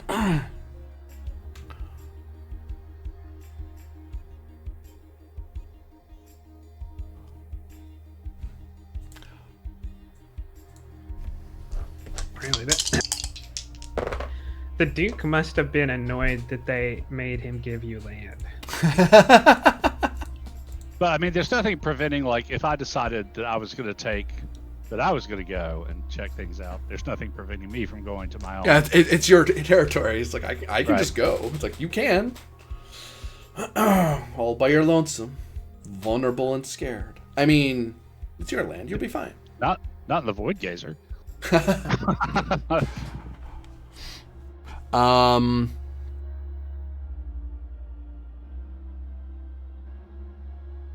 You'd be looking at 2.5 million. 2.5 mega credits. That's a lot of credits.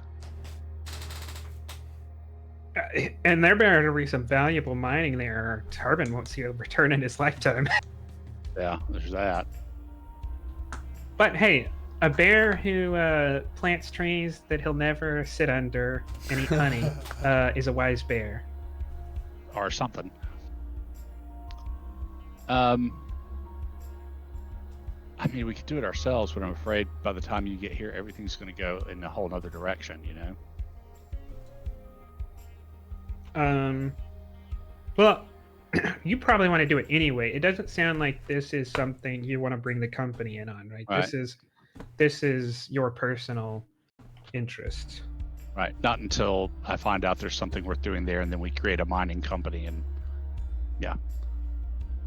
Anyway, yeah. So I will pay. Is there a way to maybe negotiate that price a bit, or is that just what it is? That's what the roll got you. You figured out what the number is. You could try to offer lower, but you'd waste the week finding no one who can take the deal or who would be disqualified for some reason or another. Okay. This is the number you know guarantees that it will happen. Okay, you said 2.5. Yep, 2.5 mega credits.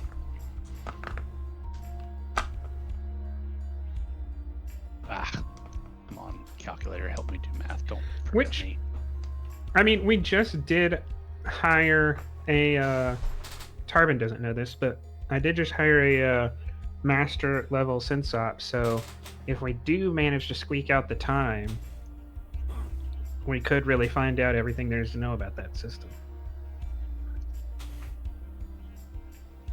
Well, what's the time frame for them accomplishing this, assuming I hire them? God.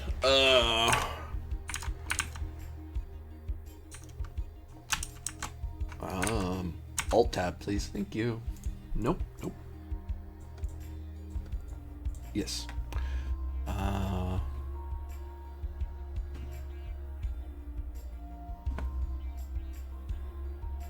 Oh, doy. Wait, no. Then, that's what. Right.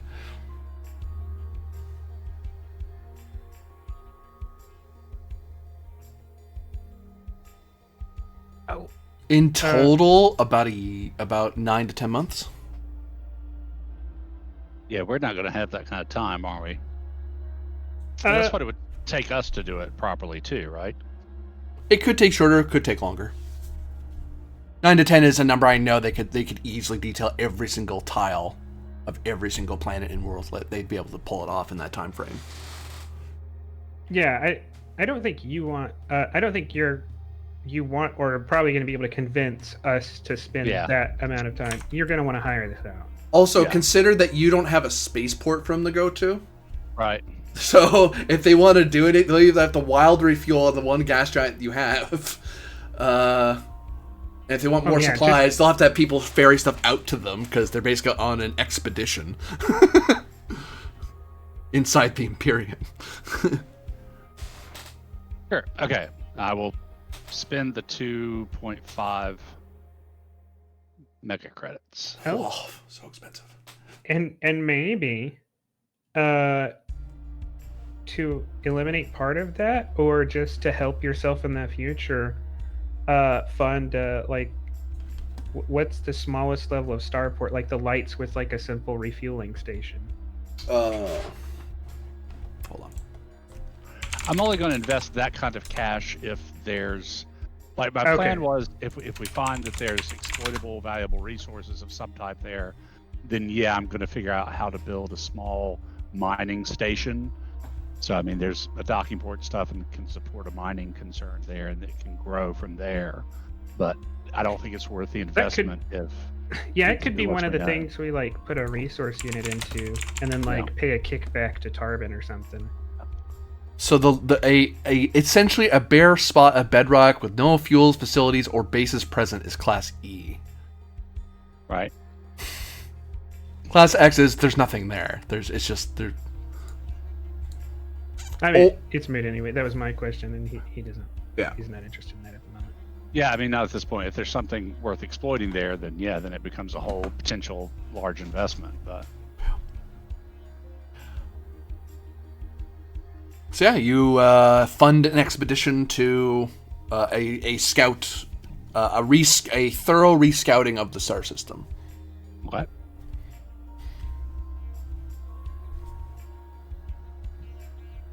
And actually, this may be a good spot to stop, I think. I have a couple of small questions that might be better to wrap up now than Sure. the pinging, if possible. Before I left, did I have time to figure out about whether or not that high-speed, low-drag operating team did their job? For Dame Zamir? Or are they still in progress?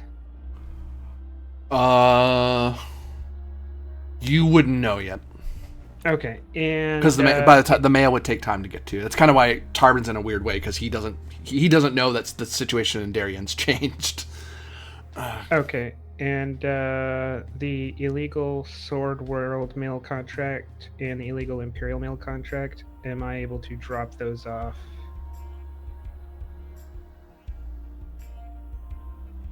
During my journey? You could we'll resolve the Imperial one. Well, it doesn't matter where, because they didn't care where it got. So yeah, you could just do 2 Streetwise rolls. 3 dice intelligence Streetwise to see if you're able to get to unload on. How many shots at the can do you have? Because you'd probably try and then go, nope, I'm going to keep going. So Excalibur and not Excalibur, Narsil, Saknoth. Yeah, Narsil, Saknoth, Warden, and Serene. So 4. Well, you'd have, because for Sword World, you'd need to be somewhere in the Sword World subsector. So Narsil, you have 2 shots, Narsil, Saknoth, and then you have 2 shots, Warden, Serene.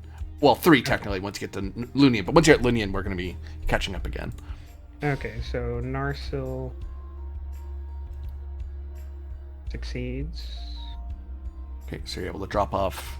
And then the next one would be at Warden. Oh no, it has to be class A or B, right? Yeah. Just Warden is class B? Yep. Okay. Yeah, okay. So note that you dropped off mail at Narsil 0927 and Warden 1727. Do I need to... I do need to keep a note that was done?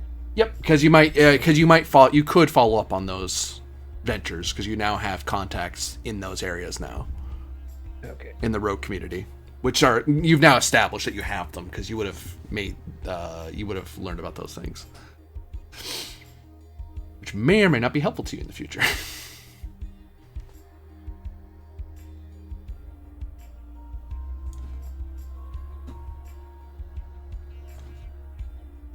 Anything else you wanted to check on before your... No, those small things were... All right, well,